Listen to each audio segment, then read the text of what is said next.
Hey everyone, welcome to our stream. Really? Now you want to get in my lap? I can't.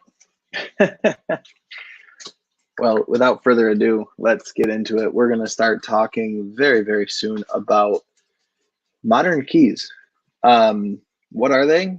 What kind of value do they have? But more importantly, are they as important as keys in the past? Do they have the same interest level? Are they going to reach the level that other heroes have reached? Are they going to reach the level that other villains have reached? Before we get into any of that, and before a few of our other friends and people jump on here, I just want to do a quick shout out to someone who's supported the channel. Very happy that they have and very excited that they were able to. So it was hard to pick a book for this. I love a lot of different books. And one of the things I love about those books is just the fact that they have amazing covers, but not a lot of books have amazing backs. So a lot of the time, the back is where you get a lot of ads and whatnot. And what I'm planning to do with this is put one of my Immortal variants in this. But for time's sake, I really wanted to be able to protect this King in Black issue. So this is King in Black issue #1, that tattoo-esque variant. Very in love with this book. Just came out Wednesday, so it's definitely one of those ones that is up there in recent memory. Very excited about it. Very happy to have it. And just overall, it's one of those books that I know I'm going to hang on to for a long time. It's one of those ones that I know that I'm going to keep reading and come back to because I enjoyed it. It might not be the biggest key issue, and that's not what I care about. But anyways, so clear comic boards. Let me just kind of show you guys what I'm talking about. So as you can see, that's what's behind this book. And if you go to their Instagram page, you can actually see the amazingness of it because it's really quite interesting how they're able to protect these books using this plastic.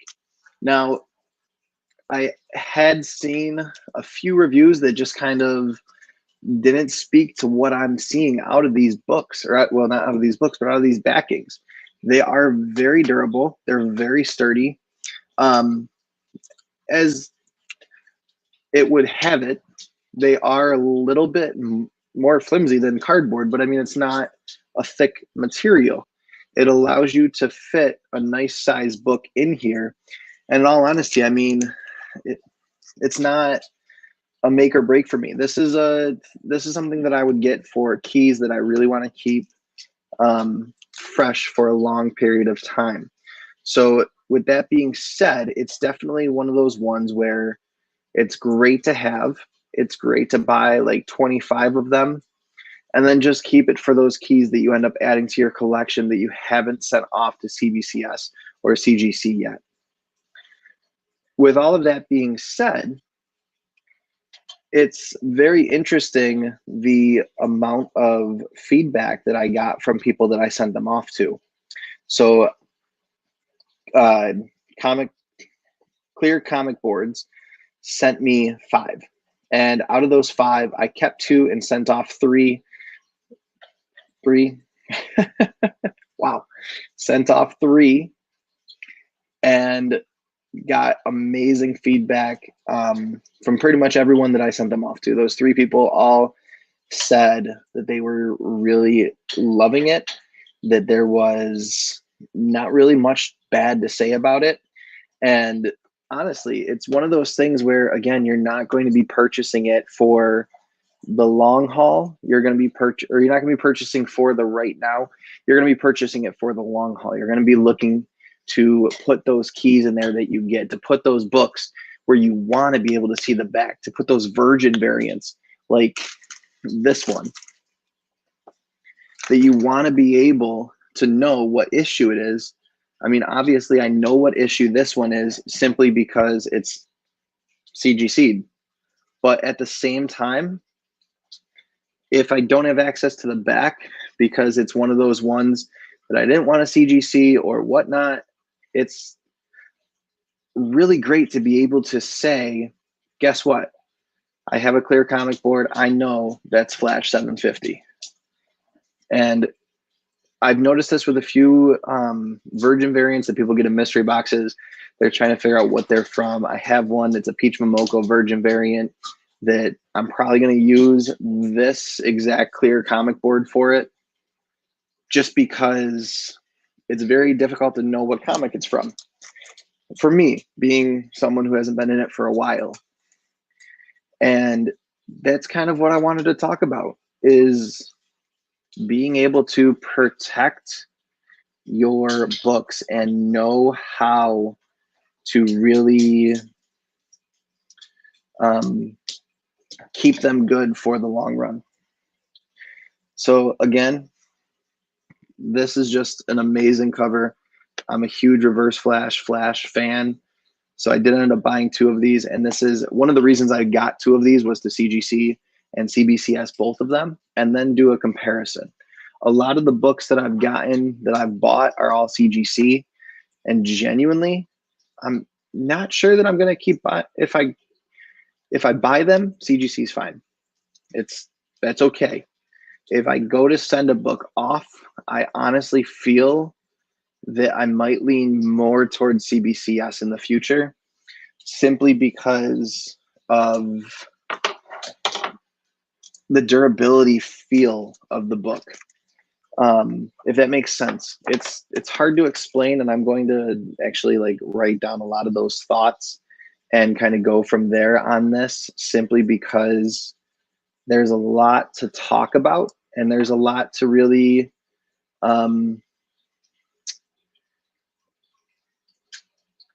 there's a lot to just get into with discussing CBC at CBCS versus CGC. So with that being said, here is a CGC book that I am actually raffling off on Instagram right now.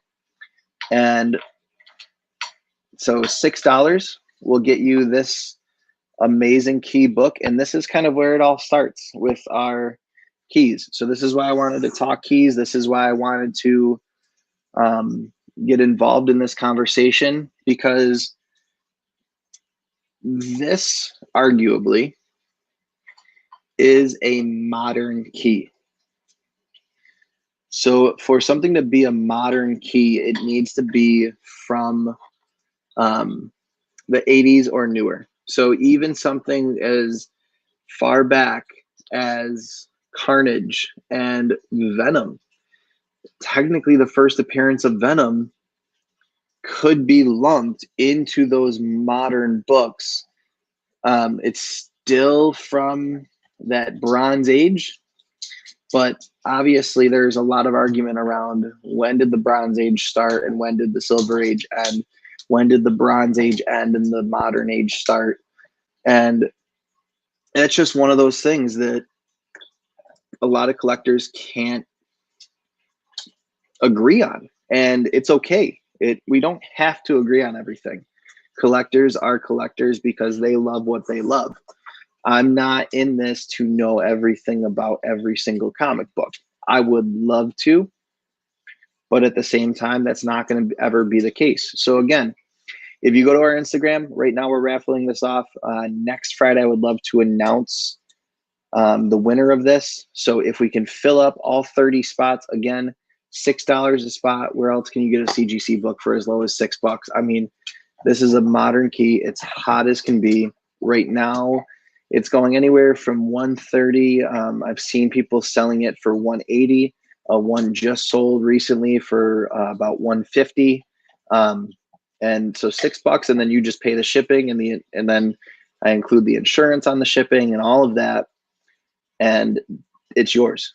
I mean, that's the best case scenario, is to have a modern key book that's worth over $100 for $6. That's why I'm doing this, and I want this to go to a good home. I know a lot of people are very big Jim Lee fans, and Jim Lee is a huge, huge artist, and a lot of people who love 90s comics and even before and after then are very into Jim Lee. Bin City, I know you are, buddy. Jim Lee is one of those artists that is up there.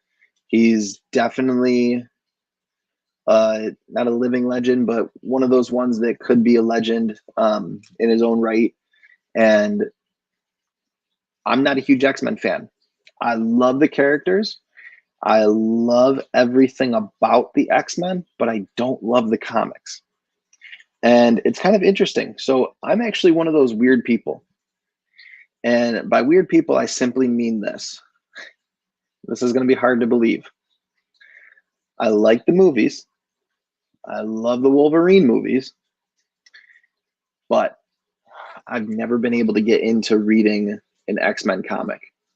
I've tried from all different eras. They're good.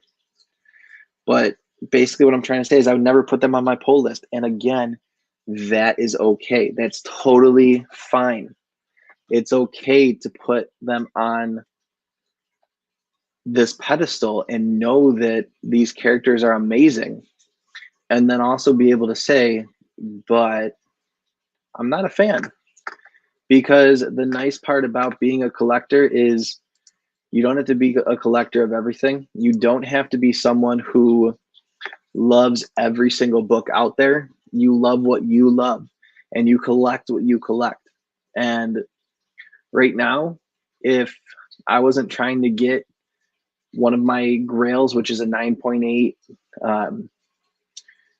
Amazing Spider-Man 361, I have 362 and 363 thanks to Bin City. If I wasn't trying to fill that up and get that 361, and I really want a CGC copy of that because I would love to just have that in my collection, the history that's there. Just the history behind comics is something that drew me to it. I went to school to be, obviously, a teacher, but my focus was in social studies and history. And honestly, guys, the history in comics, the amount of pull that we have to look into as you read through these stories is just evident. And I would love to read more of those classic books. But again, they're so expensive that to get them and have them in my collection is difficult. And that's okay. I'm not looking to have a reader copy of Amazing Fantasy 15. I know that that's a pipe dream. I know that if I ever were to get my hands on one, it's probably not going to be in great shape. I might be able to read it, but I also don't even know if I would want to because I would cherish that. It would be amazing to find that. But even a reader copy is just so expensive of something like that that it's one of those things that it's very interesting, to say the least. But anyways, so I've got Legion of Comics coming in shortly to talk. He's going to join us, so I don't want to bore you guys to death before he comes. I definitely want to get involved in some conversations with him about this.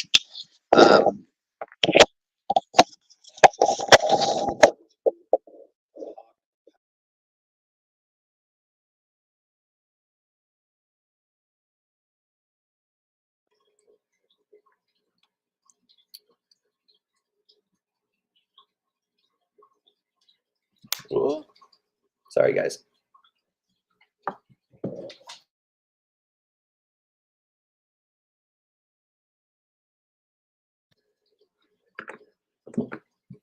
But anyways, so as we continue to get into these topics and talk more about them,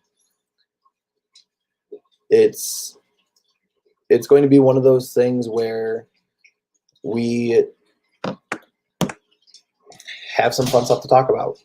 And sorry, I totally lost my train of thought. I know this is live, and this is why I edit most of my videos, because I talk and talk and talk and talk, and I want to make sure that I'm giving you guys the best information possible. So let's just move on. So my book of the week, and a book that I absolutely enjoyed every minute of it, and was very, very excited that it came out, but also very upset that I have to now wait 3 weeks for the next issue, even though there are tie-ins in between then and now. I want to say King in Black was just truly my favorite issue of this week. It ticked every single box on my amazing issue checklist.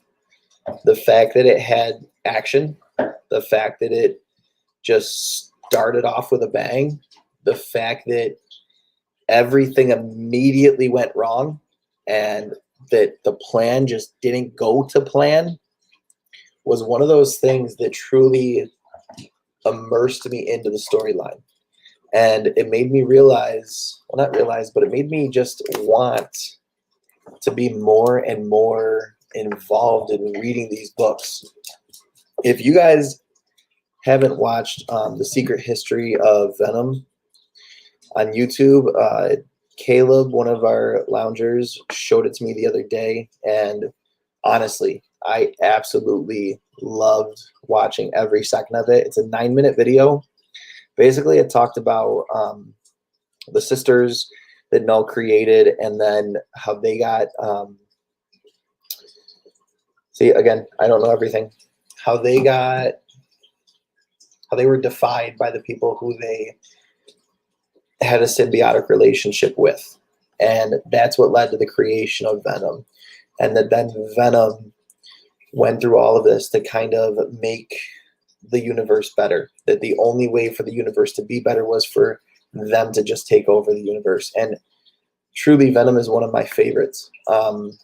He's a favorite anti-hero of mine. He is very amazing as a hero. And honestly, Donny Cates has just nailed it. So the next book that I would suggest you picking up that came out this week, this is one of those books that is never going to be a key. It's never going to be a hot book. It's a reader copy. And inside of it, it has Venom 3, Venom 4 from the current run, Venom 25 from the current run, and then Web of Venom Carnage Born #1. So it's called Null Issue 1, and it is a reprint, basically. It's kind of like a trade paperback. And this book, if you want to get into the King in Black, and this is something that I am going to dive into and reread a lot, because I'm just very excited about it. And I've actually never had the chance to read Venom 3.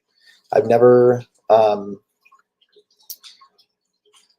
thought, well, I've wanted to read it, but I've never went through the process of picking it up and saying, yeah, I'm going to read it digitally. I love the fact that I can now read it in print the way that I love to read it. And it's just going to be amazing.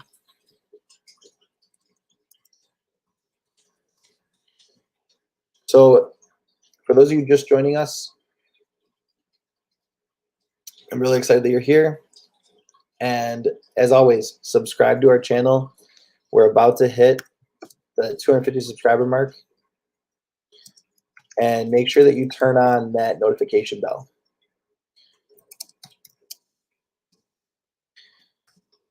It looks like Legion of Comics is joining us shortly. So I'm very excited for that. So I'll give it a minute before he comes in to join.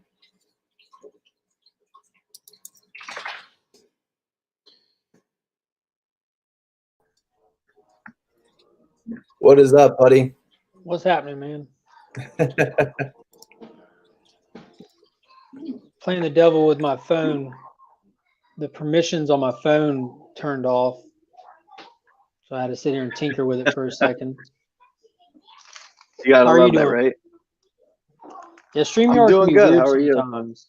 Good. I took the link you sent Yeah. me and I hopped on with that link and it took me to an old broadcast of my own for some reason that had ended, like a 2-hour and 8-minute long broadcast. I'm like, what the heck? Interesting. Go get your It toy. is. Dude, I like your Christmas tree. Thank you very much. Oh, I should probably go the other way. Got the Christmas Me tree, and my wife the ended up with a train. oh, very cool. Yep. We ended up with a National Lampoon Christmas tree. I mean, it is huge. We did not expect this. Yeah, last year we decided to go fake, and we're gonna get a smaller Christmas tree for my son, and that's gonna be in the front window. This is kind of the tree that we're gonna just put light or presents under and whatnot in the morning. So, and that way we can. I don't do the fake Christmas tree. That walking in and having that pine smell and everything. Or For our sure. best friends came over and had dinner and stuff with us tonight. And he walked in and said, "It smells piney in here. I need to get my tree." It's awesome. It's a mess. It's a huge mess. Needles everywhere and all that stuff. But yes, the wife just made a good point. It's great with a 9-month-old. You know, our youngest is crawling around and it's right next to our big movie collection where she likes to go over there and pull them off the shelf and chew on them. And she turns around and sees those ornaments and it's game on. Of course. There's always that, you know, you got to just have 9-month-old running around in. You got to let them live their life, you know. Gotta let them live their life. I remember, so last Christmas, and this is totally off topic, but last Christmas, Easton was 9 months old, and he loved every single minute of it. And at 9 months old, he decided just to stand up and pretty much never stopped walking around. Christmas was pretty much the day where he started walking. See, that's how our son was when he would stand up a little bit and everything. Then one day we just kind of were playing with him on the floor, and I just kind of had my hands like this around his wrist where I wasn't holding him, just making sure he didn't fall on his face. And he put one step forward, and I just let him go, and he just did his thing. Baby girl though, she's lazy. She can walk. She's been able to walk for a while now, but she's lazy. Of course. I think she runs around the house when we're not looking. Don't they all? It's almost like Toy Story with kids. And she's a mama's girl. Look at that face. She's so sad. Ain't gonna happen. Nope. And then as soon as you hand her to mom, she's done crying. That's how my son is with me. Yeah, that's how my son is. I was home for 6 months and he got unlimited time with me. She just likes just to be held by mom. She's a little mama's girl. She loves me in the morning times. If it's between 5 a.m. and 8 a.m., she just wants dad. Okay. Yeah. But anyways, I'm just rambling here. Been a busy day. Been fun. Did some Christmas shopping. Dude, I flipped some books. Nice. I don't know if you saw the any posts I put up on. I don't know if you're follow the Facebook page, Legion of Comics. I know you follow the Instagram page. That's where we met. But I put a post up with that Daredevil 25. I went to my LCS, my honey hole. I scored a few copies of both covers and posted them, and they all sold. All of them. Very nice. That's awesome. I was able to get some to a couple of people in my little community for cost, and I posted some online for well under what eBay was charging, and phew, gone. Yeah, the only book that I'm looking to get rid of right now is that Omega Red Key.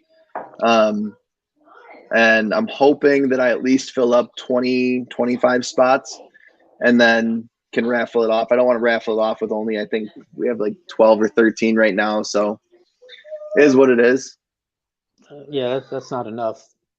I was just doing a little quick math in my head, and that ain't it. I'd be giving it away. Yeah, it wouldn't have been worth your time, effort, and energy at that cost. Exactly. And I mean, in all honesty, I picked it up in a Comics Traders mystery box that I had bought, and I picked up one for me, one for my dad, and then one for my uncle because they're all into comics. And it came out in the one that I had picked for myself without even Nice. knowing. And then Omega, the second issue of Omega 5 came out in the other one. So, I mean, that was awesome. That's But a pretty cover too. it is. It's amazing. And I took both of them to my local comic shop, and he goes, I would CGC the X-Men 4 because it just looks that much nicer.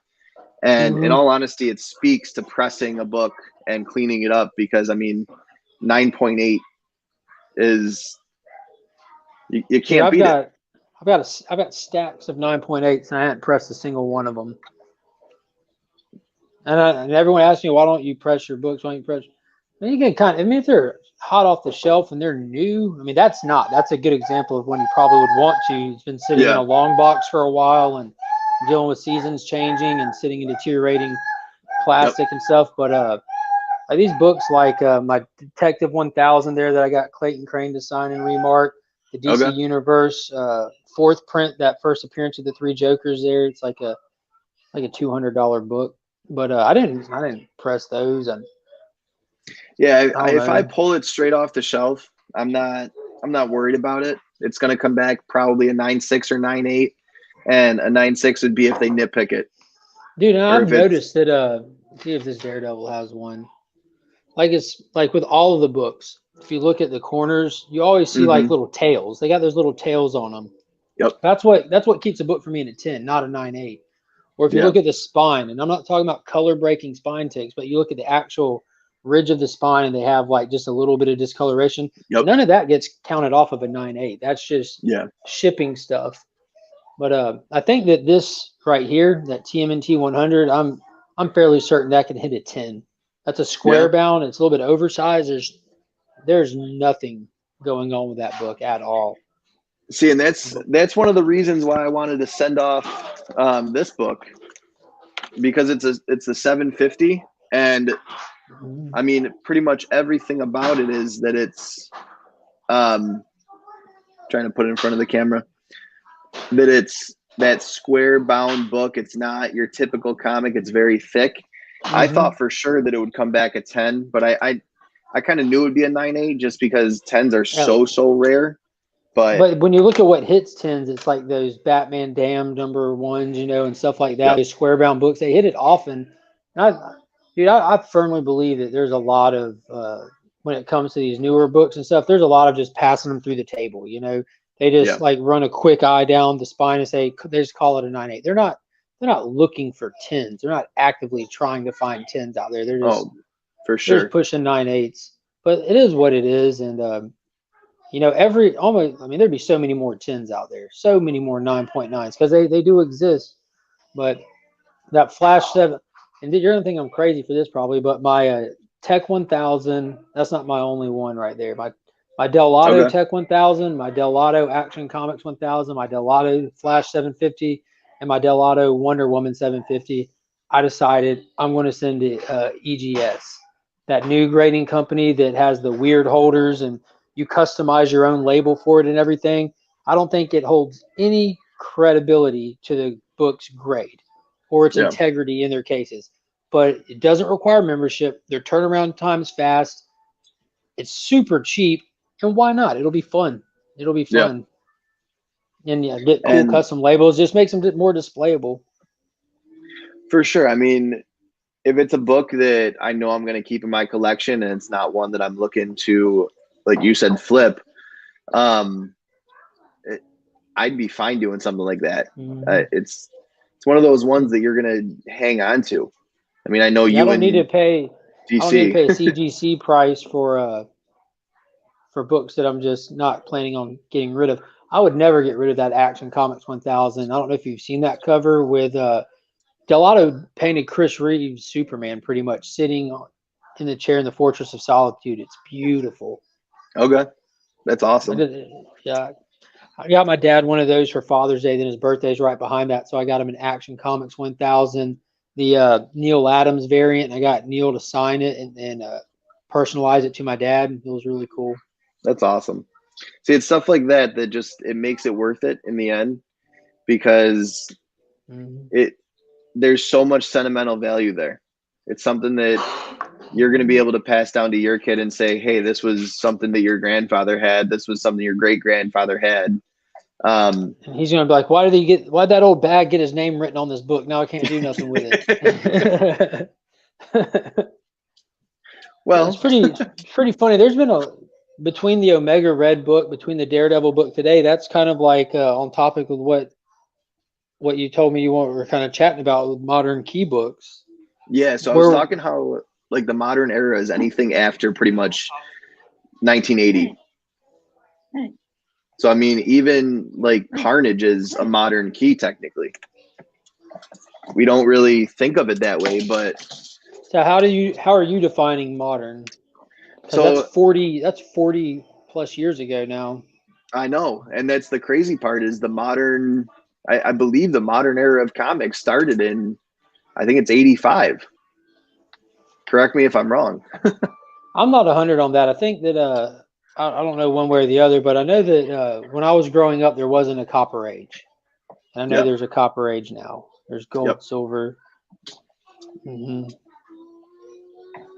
I can look real quick.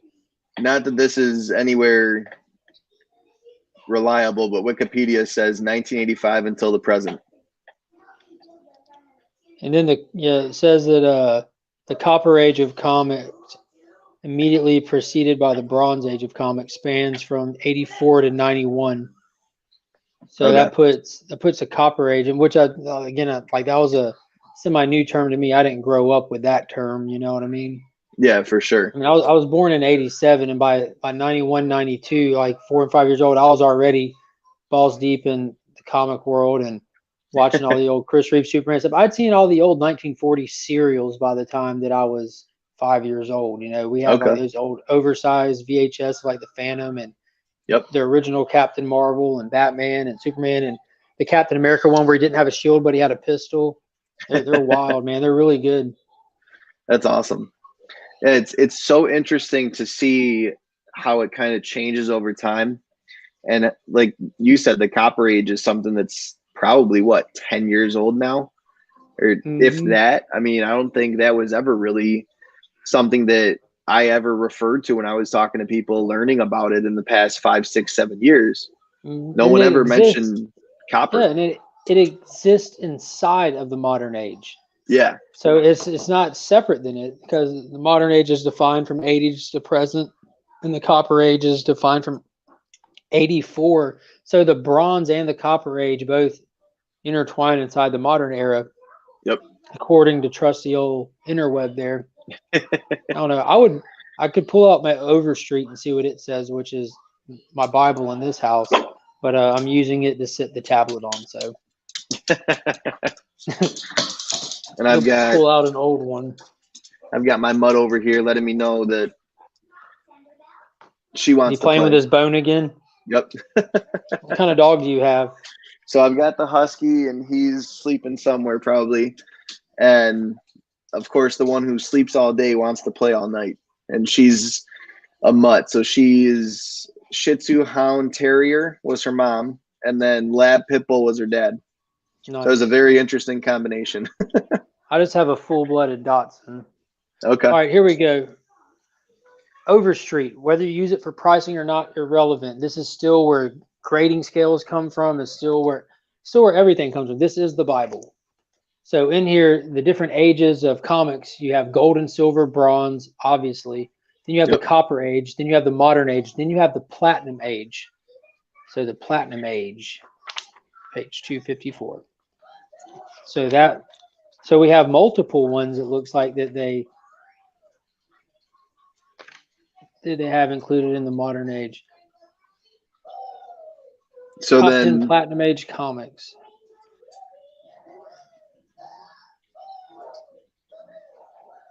Well, the Platinum Age is pre-Golden Age.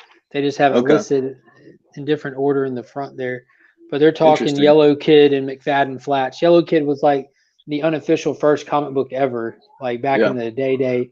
It was like just this poor kid back in I I don't know. You should go check out Comic Tropes. I don't know if you ever seen that show on YouTube with Chris from Comic Tropes. He did a awesome episode on those really, really old, like pre-comic books. And Yellow Kid is like the OG there. Nice. Yeah, so that would put Omega Red right at the end of that Copper and beginning of that Modern, technically. Because you said Copper's 84 to 91.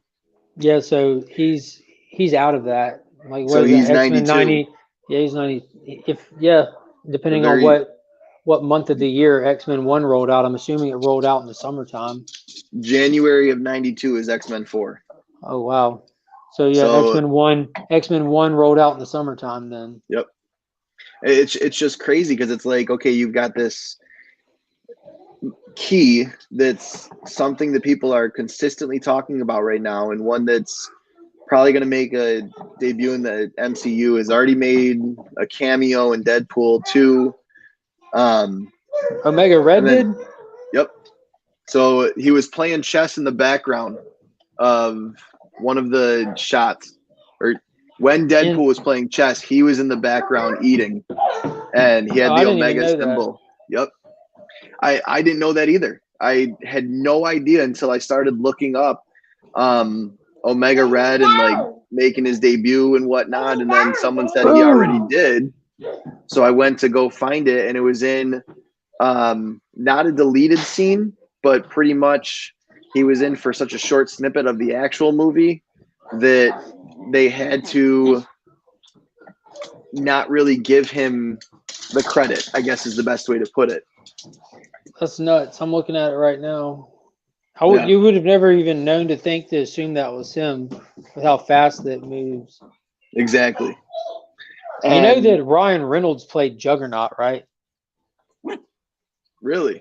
Yeah, Deadpool himself played Juggernaut. It was a secret cameo. You won't find him credited in the movie or in the credits or anything. I bet he's a fun guy to work with. Yeah.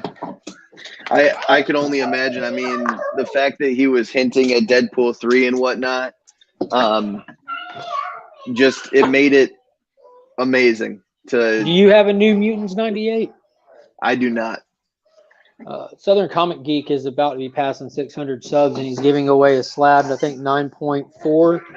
Okay. And he's you just hop over to. He's doing a cool little concept for his giveaway. You just go and you comment on.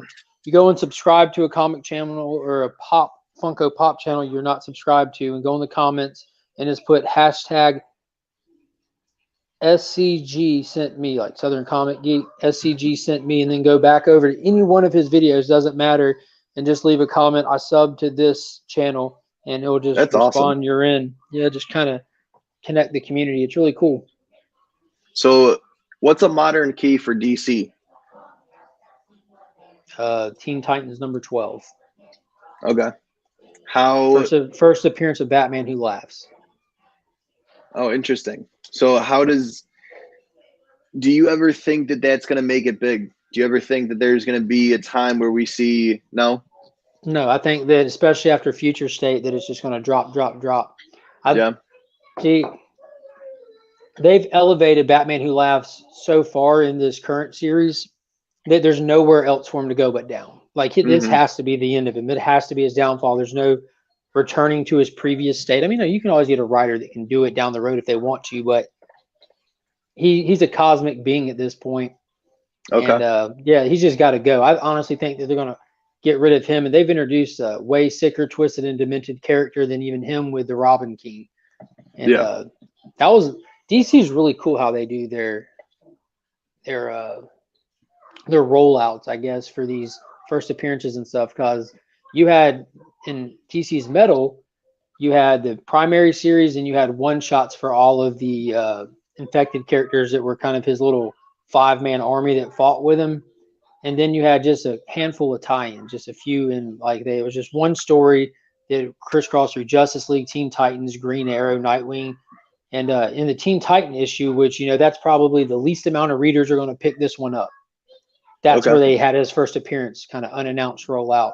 And with Robin King, they push in the current Death Metal, they push this big narrative that Death Metal #2 is going to be the first appearance of Robin King. So people are pre-selling and pre-buying and all this crap. And then they roll it out in one of the one shots without telling anybody. And they make the 1 in 25 variant of that one shot the first cover appearance. So you get the first cover appearance, the first appearance, and his origin, the trifecta, all in one book. And That's that was awesome. that awesome cover. And I ended up scoring it for cover price from my LCS. So that was awesome. Okay. Yeah, and I mean, it's interesting to see. So like Miles Morales obviously made it big because of Spider-Man. I mean, that's Spider-Man has been a flagship superhero, and it's very interesting how when Spider-Man came out, Marvel was pretty much about to say we're done. And they thought that no one would want this. And I remember watching a video where Stan Lee was like, we just thought it was going to flop. And we ended up selling more books than we ever imagined. And then the funny thing is I think it's 30, 40 years down the line in the 90s when the Maximum Clonage came out, that was Spider-Man again, and they were about to go bankrupt. It was crazy Carnage. Clonage. The Clone Saga, the original Clone Saga. Yeah, that about ruined Spider-Man in itself. They couldn't let it go. You know, that went on for years without them being able to finish it, changing hands and stuff. It's nuts. That was wild. Yeah. And I mean, I never knew that. Like, that was something that I just learned probably a month or two ago, that they went from this flagship superhero that was truly leading the way, kind of like the way that Batman does for DC, and to just almost going bankrupt because they couldn't figure out how to stop this run. They shouldn't have pissed Todd McFarlane off. You have Todd McFarlane and your whole like creative team leave to go create Image, and then you get the Clone Saga. That's what happens.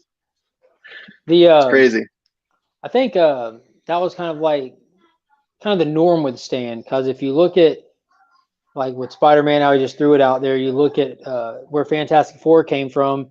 The editor at the time wouldn't really accept any of his ideas, and he was getting frustrated, and he wasn't happy with his job, and he was about to quit. And his wife told him, he talked with his wife, and he told her, I want to do my own stuff, and they're not going to they're not going to approve it. And I've got this family that I want to do the superhero book of. And she's like, look, don't quit. Just go do your book without permission. If they fire you, oh well, you'll be right where you want to be. If they don't fire you, awesome. And then creates the first family of Marvel. With X-Men, he had ran out of ideas. He's like, I got this team of superheroes, but I don't know how to account for all their powers. You know what? They're born that way. And that's where he got the mutants from. It's really cool. Just lightning in a bottle over and over and over and over again. Yeah. It's amazing to listen to and amazing to watch. Just collectors who have been in it since the beginning, even if like their parents started them on it back when they were 5-10 years old and they were born in the 60s or 70s, and they could talk about what their dads and uncles and brothers and sisters all knew. It's amazing to listen to their stories of seeing that key comic come out. And I feel like there's never been a book that someone has said something to me about in the past 5-10 years that matches up to those old school collectors talking about those old school keys. If that makes sense. It does. My dad, we've talked, he's been collecting since early 60s, and I was on the phone with him while I'm boxing up all these Daredevils, and he's just like, that's hilarious. He doesn't get it at all. Like the concept of people going wild over Elektra putting on a Daredevil costume is just laughable to him. And I'm not keeping any for myself. I don't. Yeah. I mean, there's a lot of times when you see the market does not reflect how I feel. You know what I mean? But it doesn't hurt my feelings that I'm not participating in a lot of this stuff. The only time I really get that feeling of like I missed out on something, or like I want part of this, or it's going to be something big, is when I'm emotionally invested in those books also. If it's something that I'm reading or characters that I care about. There's times when I might, like, if it's there, I'll try to pick up something that might spec out, because who doesn't want to buy something that could potentially turn into cash? You know, For even sure. whether you're sitting on it or trying to sell it, just for me, I think owning it, knowing that this is valuable is really enjoyable. You know, Yeah. it just It's kind of amazing. validates you spending the money on it. So before you joined, I was kind of talking about that. And like, I went to school to be a teacher, but while I was there, I took a lot of classes on history. And growing up, I always loved history. So getting into comics and seeing not only the history inside of comics, but then also kind of seeing the history of comics and just where these heroes came from and where the ideas even came from. Like having a superhero that represented the war back when Captain America came out was just a really interesting concept for me. And I wanted to just like, that's one of the reasons why I went to go see Captain America. I had never watched, read, or pretty much anything with Captain America in it until the first Avenger came out. I Wow. knew he existed. I knew that was one of those Marvel superheroes. But I mean, when I was growing up, I was more into the shows than anything else because no one introduced me to the comic side of superheroes growing up. No, my dad had kind of stopped when he left college because his brother sold off most of his collection without his permission. And which I would probably kill my brother if he ever did that. And he never really mentioned it to me. We watched Spiderman pretty much every morning, whether it was new or a rerun. We watched Static Shock pretty much every Saturday morning. I mean, that's what I grew up on, was the TV shows. So when my wife and I went to go to New York City and I found Forbidden Planet, it was a whole new world to see all of this new stuff. Like the trade paperbacks, I had no idea those existed.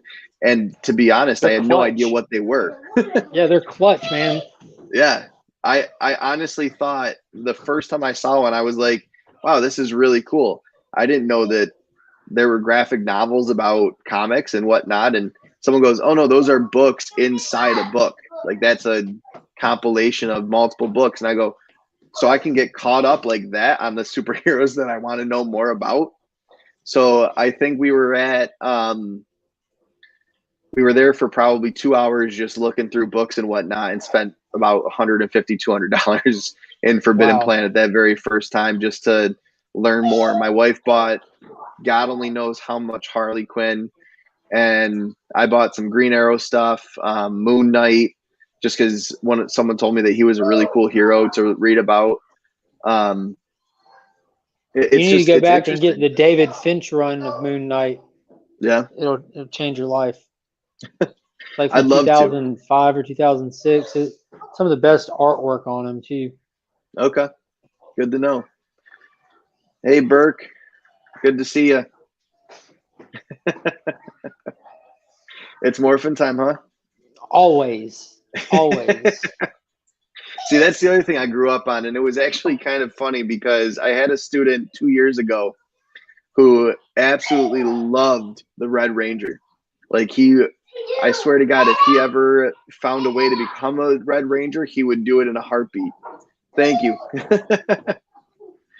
And that's 2 compliments on your tree, Chris. I told you that's a nice tree, man. Steve's a big Christmas tree aficionado like myself and you as well. Steve, does it look fake? Yeah, can you tell if that's a real or fake tree, Steve? Tell me what you think.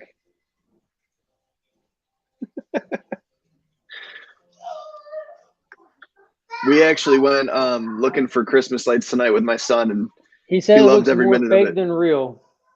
It's fake. And that's okay. It is. Steve's a fake Christmas tree guy too. I understand. You got to do what you got to do. Yeah. See, I grew up with fake because my mom was super allergic. Dude, my daughter, my oldest, I've got a 13-year-old. She was allergic, so we had 3 years where we didn't have a real Christmas tree, and I thought Santa wasn't going to show up, and I was an adult at the time, but luckily, you go in and out of allergies. She got through that. What's going on, Yeah. Kidrano? What's up, kid? How's it going? Have you checked out his stands on Instagram? They are fantastic. I have one. I actually have to super glue one because my son dropped it. Oh wow, you So broke your hammer. so now I have a whore. Oh yeah. So yeah, you just change up the books that you put on it. That's all. Exactly. He went to go reach for this and climbed up in the Oh, that's chair, cool. and then down came that, and the hammer fell off, and I was a little upset, but you know, can't blame the 20-month-old. No, not at all.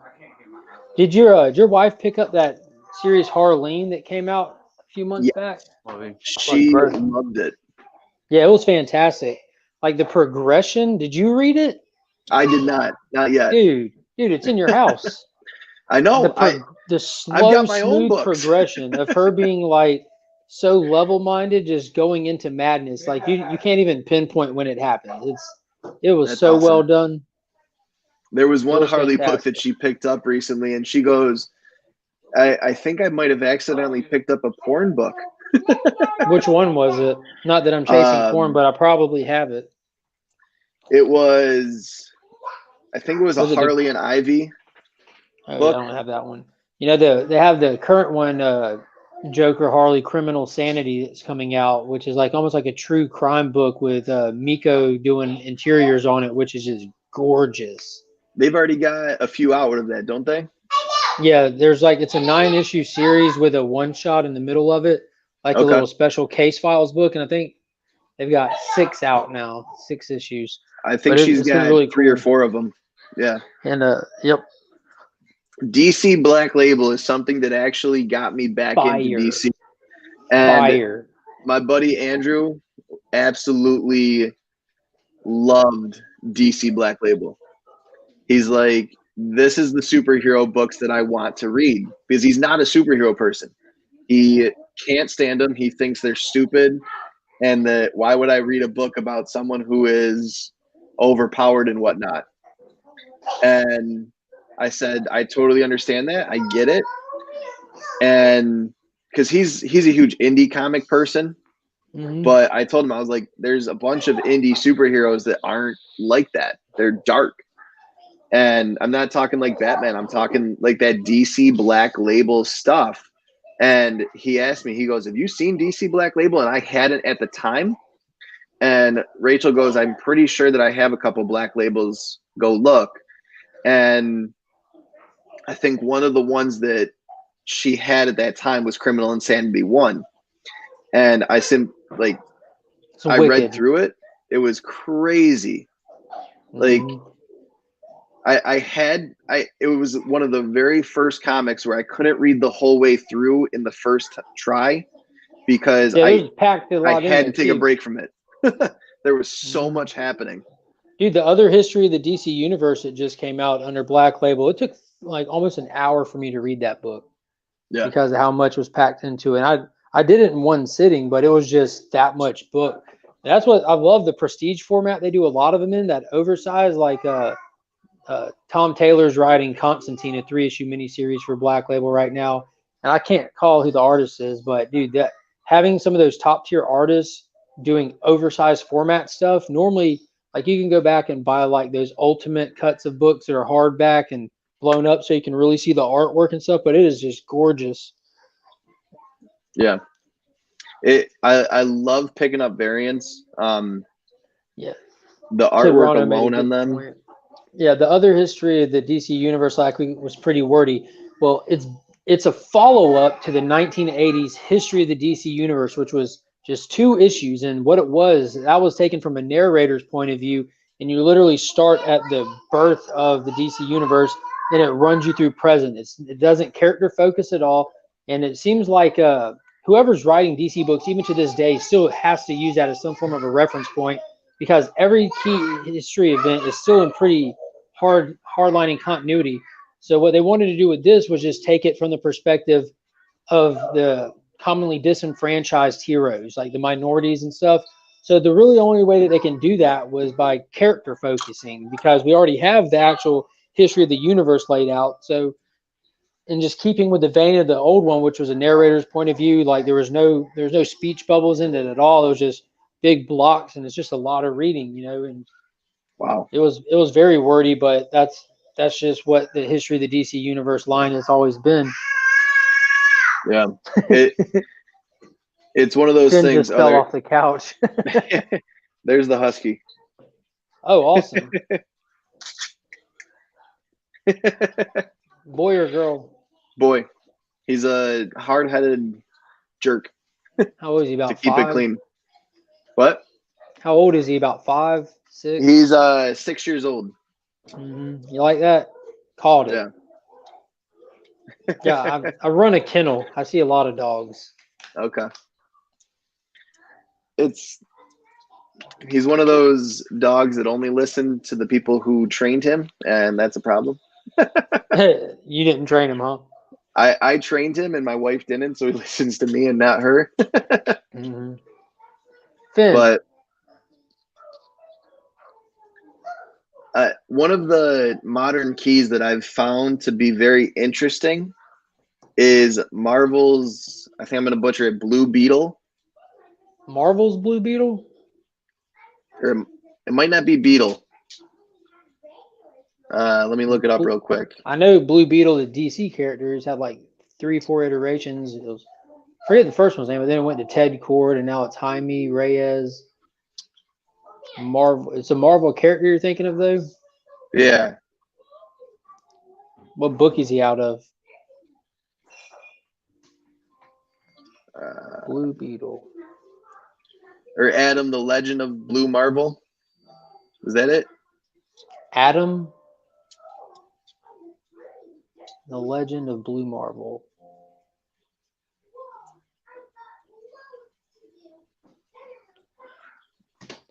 Those are not ringing a bell. It's a book that is just so... It's crazy how expensive it is. And I think there's only 5 issues of it.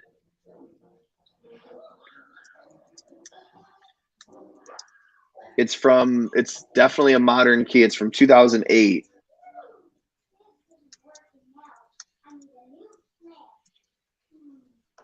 See a guy here fighting Hyperion. Adam, Legend of Blue Marvel 1 from 2008.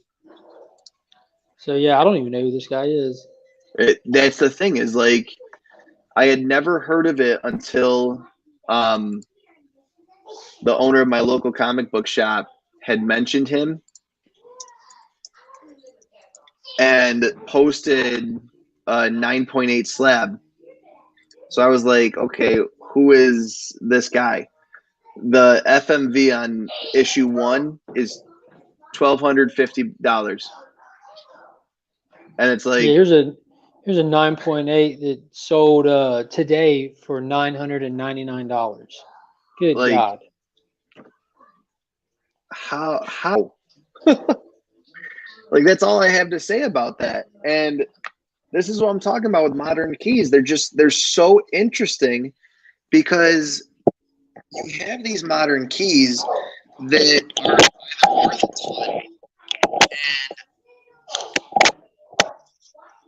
and a whole lot of merit to them. Or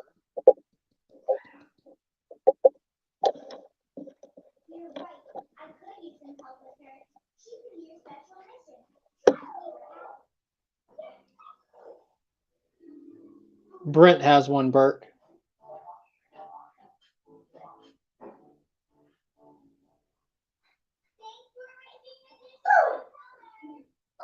And there's been one at his LCS for a while, just sitting in there. I think they have it for like $50.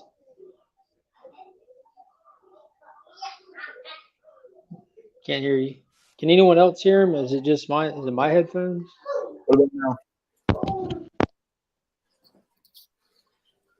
Can you hear anyone, Bert? you good now? Yeah, there you are. Okay. My AirPods died, so I had to switch over, and I thought that it would switch directly, but it didn't. Well, anyways, as I was saying, so it's crazy how Blue Adam just blew up. And I don't know if it's because it was such a low print run or whatnot, but $1,250 for a character that's pretty much never been heard from again. The second issue is 130, the third issue is 180, and the fourth issue is 280. And it's like, why? Why is it so expensive? I guess is the best way to put it. I guess because of the exclusivity of it, you know, it was a title that clearly a lot of people probably didn't pick up, low print run, and you know, like bad movies can get great raps over time. Yep. Like just those little cult hits. That cult following. Yeah, maybe it Yep. just has a little cult following. It's so interesting, the way that these modern books, especially when they first come out, when they get hot, and how quickly they die down. It's really interesting to see. So like Thor 5 is a perfect example. This Thor Daredevil. 5 book. Watch what happens with this. That's why I didn't overprice them. This Thor 5 book, when I sent it off to CGC, and one of the reasons why I wanted to preserve it, just to keep it. I mean, if I sold it, it would be great, but I like Black Winter. I like the concept of having not just this Galactus planet devourer, but this Black Winter that devours universes. I like that concept. It's very cool. It's an interesting concept. But I sent it off, and it was $500-$600 that it was going for on eBay. Phew. And I get it back, and I check Go Collect, and it was down to $130 in 3 months. I was like, I sent that off because I wanted to preserve the value of it. I wanted to make sure that if I ever did want to sell it, that it was in great condition. Well, just keep in mind that still has potential, though. You know, like all the people who sent off the first viruses, they're just out. Yep. Now keep this in mind. All right, virus blew up, but then when everyone found out it was an existing character in a different outfit, it dropped. Yep. Follow me here. Daredevil 25, Elektra, an existing character who puts on a different outfit. It's the same format. The format that tanked virus is the same format that just exploded 25. I don't get it. I have and that's my thing with modern issues like this. There's no rhyme or reason to them. Exactly. I'll tell you the difference is Elektra looks like a teetotal bamf in that outfit. And the way that she handles business, dude, like that's exciting. Yeah. She's already a cool character, you know, she's an amazing character. You know, Scorpion, not so much. Scorpion was never something to write home about. He was back in the day he was when they rolled him out, you know, he was big then. He just kind of, you know, I guess the readers really determine who's going to hold weight or not. But I mean, even with Scorpion, so he always seemed like that supporting villain. He never really seemed like that villain who was on the same level of like Kraven the Hunter for Spider-Man. Yeah, he doesn't have it up here.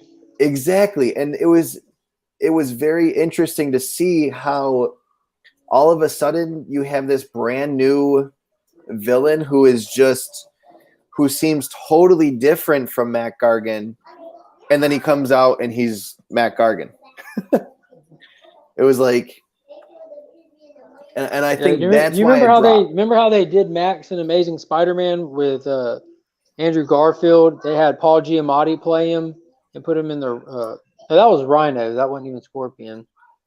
You're thinking I'm thinking of Rhino. Yeah. Yeah, they chumped him up too. Scorpion was alluded to in Homecoming though. He had that tattoo. Yeah, and also, did they have his armor or anything at the end of? I know they had like the Vulture's wings, Doc Ock's arms. Yeah. When dude was walking to Harry's cell, they were setting up some cool stuff, dude. I really loved Andrew Garfield as Spider-Man. Oh, I really liked him. Hands down, my favorite Spider-Man. Mm-hmm. And I like the tone of those movies, and I do think the second one was oversaturated, and they played Electro too goofy, but. Yeah. They had Marvel breathing down their neck, and They needed to put out a movie quickly, so they did. Just the And- relationship with Andrew Garfield and Emma Stone was just perfect chemistry. Oh, hell I yeah. loved it. I loved it. And everyone said that, well, not everyone, but most people said that he played a horrible Peter Parker. But I honestly think that he played the perfect version of what a modern Peter Parker would be like. Mm-hmm. And For when like, those movies came out, absolutely. yeah, it's nerds and geeks in And this Tobey era are Maguire totally played different. it perfect as well for what Sam Raimi was doing with him, trying to create that classic style and feel to it. Exactly. Like when they change directors, when they change actors, when they reboot stuff, coming from a comic book background, it's really easy to not get hung up by those changes because it's like a different artist and writer taking over a book. You know, you're going to have those creative differences. Yeah. But for me, I think Tom Holland makes a good Peter Parker, but I'm incapable of relating to it. And I might just be I'm a little bit older now, you know. Andrew Garfield was a little bit older actor. They play it so different than what the comics are, and there's nothing wrong with that. There's a huge audience they reach, and it's just unfortunate for me, poor pitiful me, that I don't get to get that same feeling that I've had for so many years with Spider-Man with this one. But I'm glad that other people are able to get it. And Kid Arno, I totally agree with you. Tom Holland is a perfect Peter. He truly is the only one who has played Peter perfectly. I thought that Toby did well with it, but he never had the Spider-Man vibe when he put on the suit. And then Spider-Man 3 just killed it completely for me, the dancing in the street and whatnot. But Dude, I like the growing look up- of Venom better in Spider-Man 3 than I did in the Venom movie. He I- looked like straight yeah. up classic villain. Yep. See, and that Or was Venom. another thing that just kind of ruined the fact that Sony and Marvel aren't on the same side right now. They couldn't do classic Venom because they didn't want to have that spider logo on his chest, because then it would allude to Venom being in ties with Spider-Man. Dude, It's like, the Venom movie was horrible. That was Really? a horrible movie. I can enjoy watching a symbiote fight, but that was a horrible movie. That was a horrible movie. I hated it. see, I can't say I've- that I loved it, but I also can't say I hated it. I'd give it like a 6.5 out of 10. Oh wow, you're nice. And I think that's I don't only think that because Tom Holland. I don't think that. I'm sorry, Tom Hardy read the script till the day of shooting, because he's a Class A actor, and he gave like the worst performance of his career in that movie. And I don't think yeah. he cared. He's not convincing as Eddie Brock at all, and he's No. an amazing actor. He just doesn't fit the bill. And see, it's interesting, number one, that they went with him in the first place, but I think it's even more interesting that he didn't do it justice. I think it's even most interesting that he accepted it. That, I wonder that how too. much they paid him for that. And that's just so out of his regular wheelhouse, with the exception of Mad Max. All I can hope for is that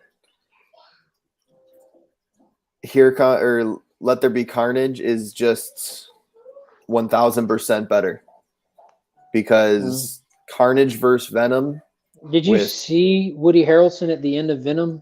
yes, and So yeah, I doubt it'll be better. And he's another amazing actor. Let's put a funky wig on him and get him to make a goofy face. It's just odd. I mean, he's capable of pulling it off, but it's just an odd pick. Like, do you remember how Yeah. Jackie Earle Haley looked, who played Rorschach in Watchmen? okay, yep, Like redheaded, short hair, skinny, crazy. That's Cletus Cassidy right there. yeah. You could get Jackie Earle Haley in there all day, or just that type build, that type psycho, and I don't know. Woody Harrelson came off he looks like a cannibal to me. And see, exactly. And see, I can't take him seriously ever since I watched Cheers. Yeah. And so that's been pretty much his whole career then. Haven't been able to take him serious. And I mean, I watched Cheers later on in life. My wife introduced me to it when we were in Boston 2 years ago. So, I mean, it's not like it's new for me, but I knew who he was, and I knew that he was this really great actor. But then Cheers, I watched it, and I'm just like, this is just such a different side of him. It's It is. You I picture him in he always Zombieland and picture him serving drinks, bar backing. it's crazy. See, But what year did anyways, that come out in? which one? Hulk 181. That's a great question. I want to say If that's that was after in 80s, that's got to be after the 80s for sure. But is it Copper or? Hulk 181 is actually 74. Oh wow. Yeah. Nope, not modern. So that would be the end of Silver? But definitely not modern. No, definitely not modern. But also, I mean, well, that's a $41,000 book, but that's because Wolverine is who Wolverine is. Just wait till you see what happens with that book after the MCU launches their X-Men. Oh my God, I can't even imagine. I honestly want to screenshot certain books and see what they're at and then see what they come to, where they go to and how long it takes them to get there. One of the ones that I've been following for the longest time is Ultimate Fallout 4. Watch what happens with that second print. For Ultimate Fallout? Yeah, lower Yeah. print run, full cover appearance without his face hidden. It checks off more boxes on the key list. You know what I mean? Oh, And for I know it's sure. random, but as of late, it seems like those second, third, fourth prints, just for the sheer sake of lower print runs, depending on what's on the cover, call for more money. But Noel's first cover appearance was on a not first print, right? I believe so. I think it was actually Like a a variant. third print. Yeah. Well, It it was was a a third print or something. It was yeah. I think it was But, Venom 5 that he first appeared on. And I mean, it's the other one that comes to mind as you're mentioning that is the first appearance of Dylan. So Dylan Venom 19 or not the first appearance of Dylan, but the Venom 19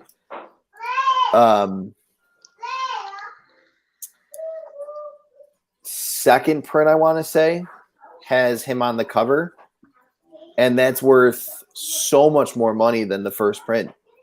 Just the first because print's a beautiful cover, though. It definitely Isn't that the one with a close up of Eddie, like half venomed out? I don't have the first print. I got the second print of it. Now, do you have a pull list with your LCS? Yes.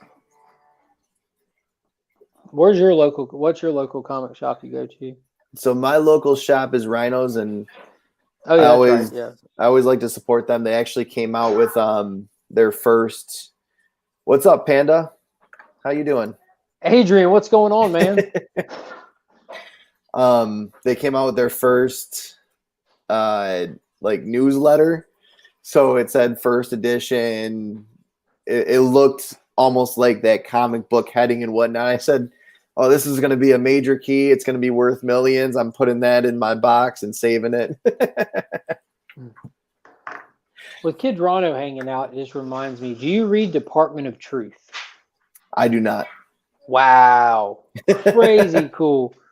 Crazy cool. Like, I don't know if you step outside of the Marvel stuff too often or dive into indies, but talk about a hit. It is insane. The last indie I bought was Spawn 311 because it had the salute to Chadwick Boseman. Yeah, I forgot that one. I had to pick it up. I thought about picking up the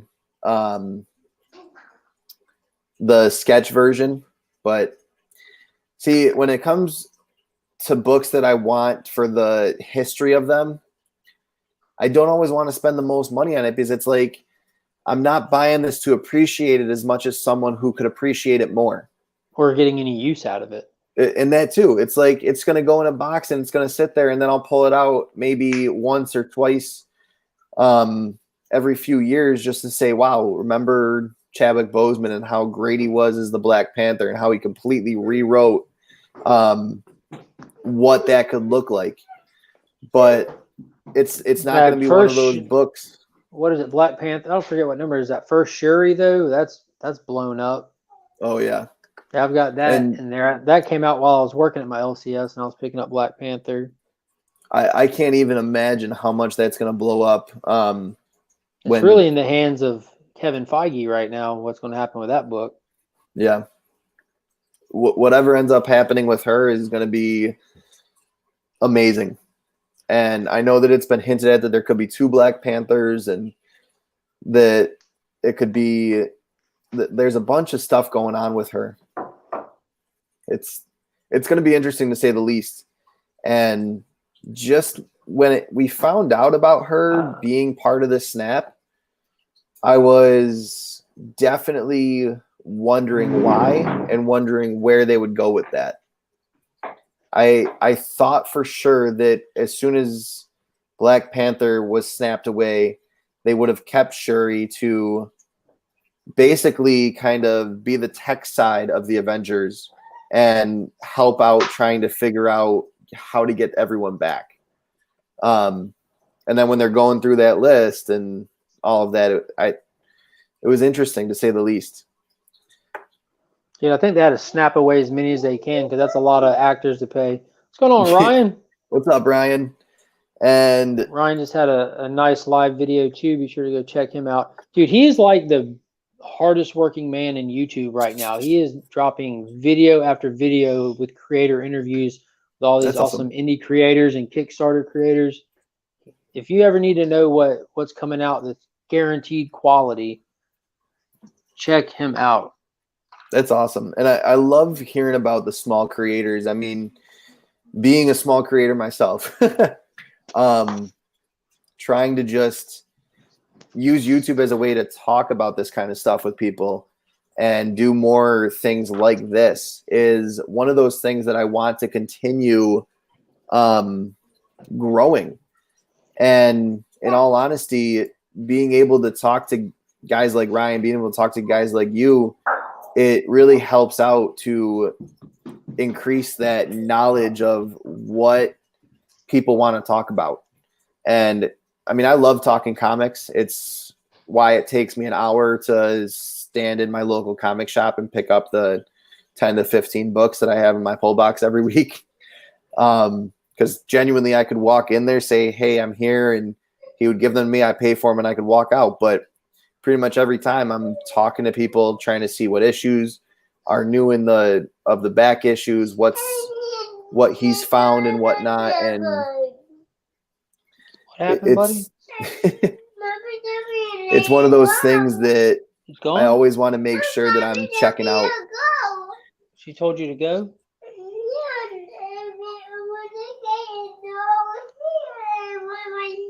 Oh, no.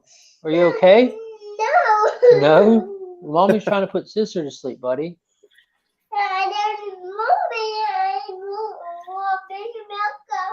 You want to watch Mickey Mouse Clubhouse?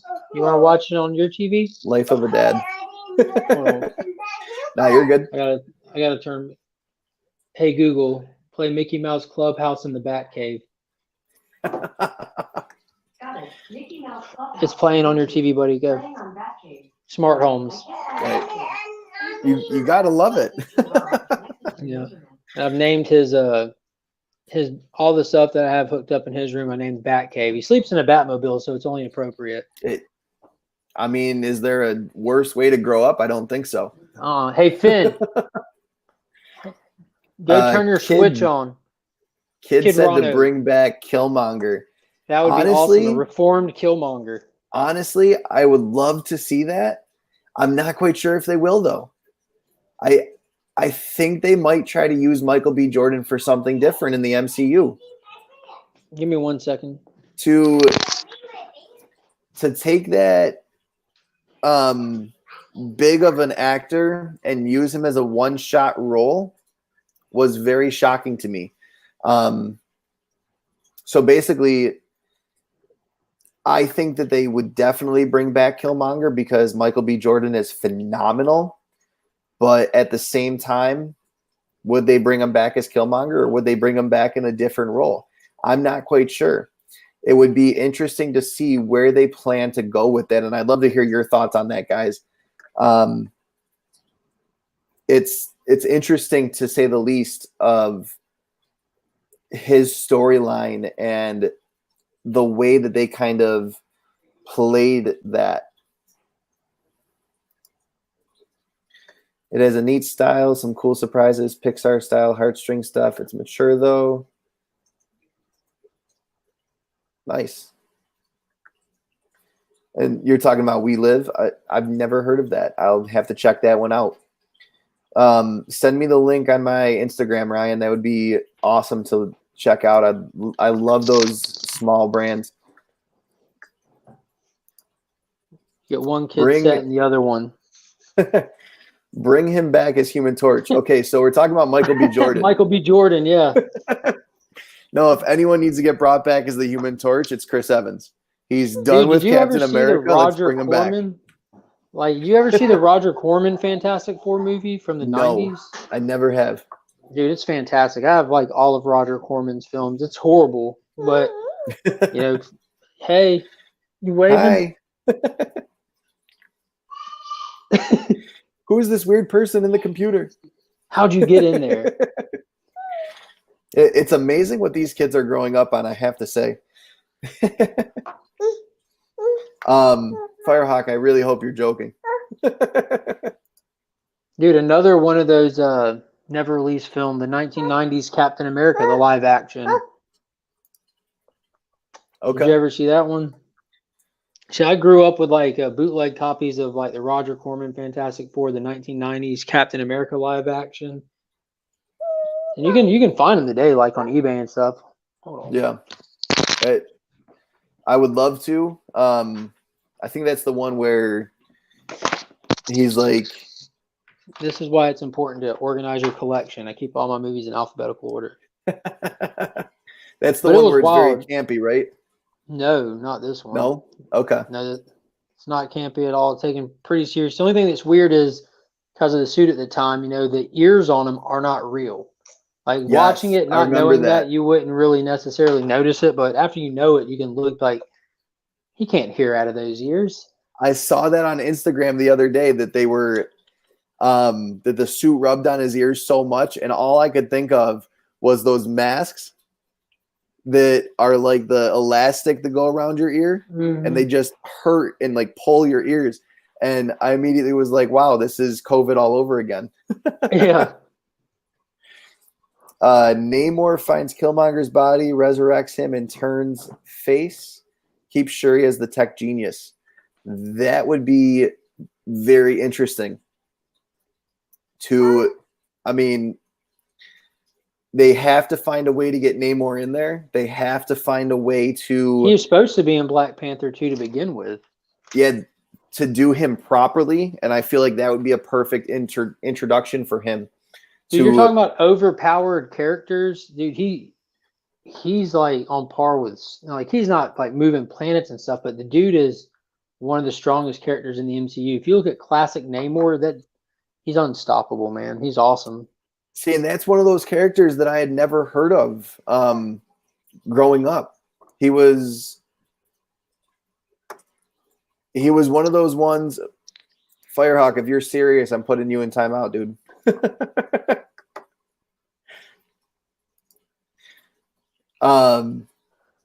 He was one of those ones that kind of fell through the cracks, and now that he's going to be in King in Black, I'm going to have to read him. You gotta love these kids.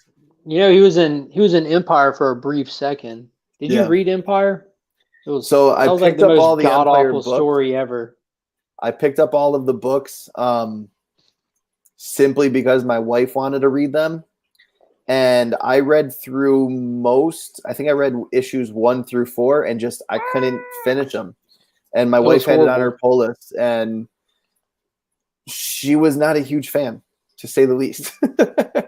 Yeah, it was horrible. I think the only cool scene in the entire thing was when Sue was sent to go ask Namor for help. Okay. And he says something like, "Why would I help y'all?" And she tries to like just honey dick him. She's like, "You know, we all think you're awesome. Reed looks up to you and respects you." He's like, "Then why am I talking to you? Get out of my kingdom." I'm like, "Yeah, that's what I'm talking about." It was just a really cool little moment. It was like 4 panels long, and that was it. Yeah. And there's this actually I bought an X-Men tie-in, not because I wanted it, but Finn was playing with it in the store, so I bought it and read it. And it was fantastic. Like they try to invade Krakoa or whatever the name of their little stronghold is, and your dog is awesome. He's back there chilling. But He's they go playing and with the get train. Eric, and Eric just demolishes everyone effortlessly. It was awesome. This big bad villain who's just walking through all the mutants that were coming at him is dialoguing at Eric, and he's just standing there, and he drops a satellite on him. The dude crawls out of it, and by the time he stands up, he drops another one on him and another one. They keep getting bigger and bigger. Hi.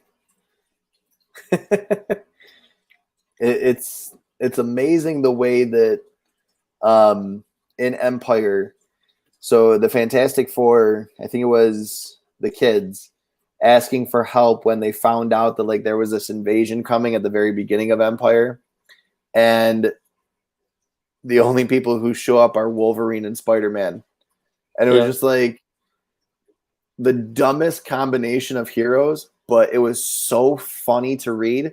That's what made me want to continue to get Empire. And then as I kept going with it, I was just like, what? I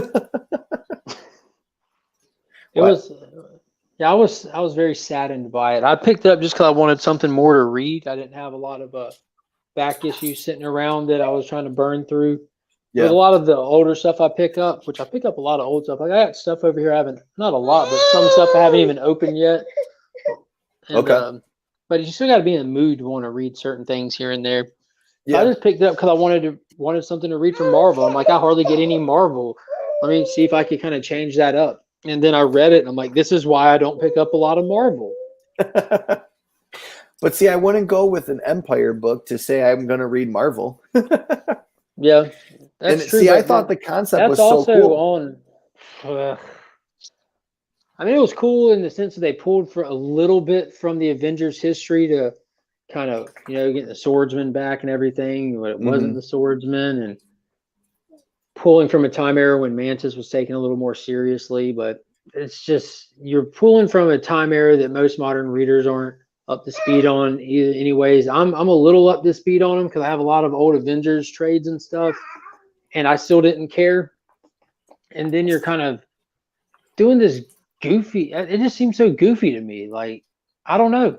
It just didn't seem like there was any, a good way to put it is how I've heard you mention stuff before. There didn't seem like there'd be any consequences at all from any of the events happening. Nothing felt like it had any weight to it. I didn't, like, just that first issue of King in Black, I'm like, dude, everyone's screwed. I know they're going to figure out how to get through it, but even knowing that, the fact that you still feel that impending doom that they're all facing, there's none of that in Empire. Like right now with Death Metal, I feel like everyone's screwed. Like, I don't feel like they're going to pull through this. I think that the whole universe is about to get blipped out. Something weird's going to happen. They're going hard with Death Metal because they're coming up to a huge shift. So that not knowing what's going to happen or how, like, that it's all going to work out, but knowing that it's not going to work out smoothly. It's going to get rough. Like, I at least enjoy that aspect of it. King in Black started with it. It's always amazing the way that a big crossover event like that pans out. And I feel like that's one of the reasons why a lot of the older collectors aren't as big of a fan as some of the new writers as we are. So like Donnie Cates is a perfect example. When Thor 1 first came out, my local comic book shop owner said, this brings me back to the early years of Thor. This is like completely revamping Thor the way that it needed to be done, the way that it was done in years and years ago. And he said, it's like, this is my 70s Thor all over again. And now they've brought back Donald Blake in a totally different role of him being just downright insane and explaining that storyline. And I still need to read part 2. And I really want to do a series on just Prey in of itself and just kind of talk about it. Because who is that on the cover of this week's Thor? So that's Donald Blake. That is Donald Blake. That's wild. the Thor movies, with Donald Blake in them, apparently, so this is the way that it was explained to me. I didn't know this, and this was something that was done, I guess, back in the 70s, and then it just kind of fizzled out. They never really talked about it again. Talking about him and Thor swapping places. Yeah, exactly. Yeah. And yeah. That was like that for a long time, man. yeah, and so this is like he goes insane and realizes that he's only allowed to be Thor when Thor kind of wants to take a break from being Thor. And he just endlessly walks through this town until Thor trades places with him, and Thor shows up in this fake realm that has been created for Donald Blake, and everyone's dead. And Donald Blake just like wrote in blood, "I know what's going on." And I mean, it was just insane. And you remember Captain Marvel, not Carol Danvers, Captain Marvel, like the real Captain Marvel, Marvel. There was a time when Rick Jones, Hulk's little buddy, Rick Jones, and him, he had the quantum bands, and he would slam them together, and they would swap places, and it was the same exact concept. And even in the old Lou Ferrigno Incredible Hulk series from the 70s, they did 4 different movies. You had the pilot movie, you had Trial of the Incredible Hulk featuring Daredevil wearing that half mask like he did in the Netflix series. And Stan Lee, that was his first Marvel movie cameo. He was in a jury box when Hulk flipped out and flipped the whole jury box. But then they did Return of the Incredible Hulk with Thor in it. Okay. And Donald Blake Thor, so you have Donald Blake that has to pick up the hammer, Odin, and he boom changes places. That's the one that was supposed to be a backdoor pilot, right? No, that was just a movie. They did the pilot movie. They did have the straight up pilot movie that aired on TV and everything. Then the series was so successful, they did 2 television movies, one with Daredevil, one with Thor. Then they did the final movie, Death of the Incredible Hulk, because Bill Bixby wasn't able to continue the show. And they kind of messed up, like from a creator standpoint, they talked about it, how in the first episode, they showed where Hulk could be wounded by bullets. So they didn't want to just change it up. They wanted to like keep it where, again, with the consequences. So at the final movie, The Death of the Incredible Hulk, he takes a bullet to the chest for somebody at the door of an airplane and ends up going out of it and slamming on the tarmac, and that's how he dies. But Bill Bixby had health problems and had to leave the show. Yeah. So as Ryan said, Donald Blake in these Thor issues looks as insane as he is. I like how he gets at it with that scaffold, dude. I cannot wait to read Thor 10. I'm very excited about it. I picked up for pretty much all of the Thor books since Thor 1. I got a variant in mystery box, and then I also picked up the first print and then another variant that I thought was really cool that came out a few weeks after Thor 1. Pretty much all of the Thor books I've picked up 2 or 3 issues just because they were amazing. Adrian, I might go read it tonight if my wife doesn't get mad at me for doing it. and honestly, the nullified cover of Thor 10 was beautiful. I was like, nullified Thor is just this amazing version of Thor that I didn't know that I wanted. Did I give credit to Marvel for how they always have themed variants for the month? Like some months back, they did the 2099 variant. So every title, despite it having to do with anything with the book, there'll be at least a 2099 variant for it. They did the Mary Jane variants. They did the Alex Ross Timeless variants. And I mean, it's appropriate with this one. They're doing the nullified variants. You can't eat dog food, baby. I got to ask, you being a DC fan, how'd you feel about the on sale Wednesday variants? Oh, I thought that was hilariously petty of Marvel because when they put those books on sale, I had already enjoyed my DC books. So it's kind of interesting because like my local comic book shop isn't open on Tuesdays. So that way he can get everything ready for Wednesday. And that's just how he always had it, because obviously no new books were coming out on Tuesdays. And he's very against, I don't want to give him a bad rap because that's not my point here, but he did not want to have people looking at Marvel books that had come in that day and have them see all these Marvel books that they can't buy. He thought that was kind of it could be an issue, and he just didn't want that to be an issue in his shop, so he wasn't going to open on Tuesdays.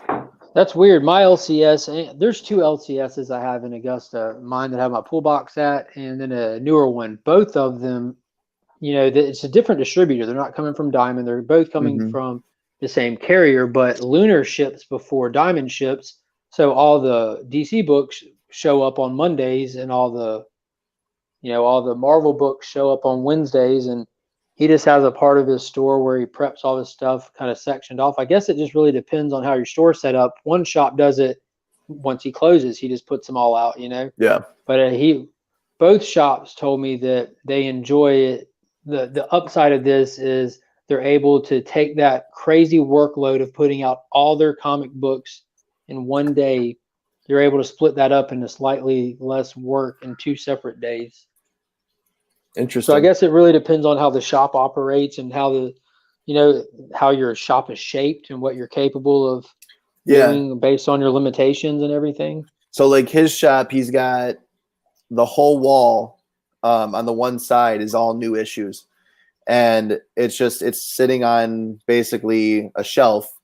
And then you've got the new issues a week back, and then back issues. And then in boxes below that is like back issues of back issues. And I think that's one of the reasons, is that if he were to put up that Marvel stuff, and also just because he has a lot of people coming through that are Marvel fans. I mean, he told me at one point, because I asked him, I was like, if DC doesn't go with Diamond, are you still going to get their books? And he goes, I probably will. I'm not quite sure yet, because I don't like the DC did that. I think it was a dick move. Well, DC didn't do that. AT&T did that. Well, yeah. And well, just in general, the fact that they ended up happened. That, yeah. And pretty much he wanted to make sure that he had the logistics of it, I guess is the best way to put it. He wanted to know what it was going to look like. And he's never been open on Tuesdays. A lot of my local comic book shops are closed Sunday, Monday, Tuesday. Dude, my LCS was open even like a lot of stuff here in the South was still open during lockdown. A lot of stuff was, we're a lot more rural. So there's a lot more spaced out and everything. And he was open every day during COVID. And he said every day he was open, it was worth the time to be open. Business was down. But my shop had like a third of the shop is paperback books, like that's how that shop started out decades ago. Then a third of the shop is gaming, like tabletop gaming, D&D, Warhammer 401k, and all that kind of stuff.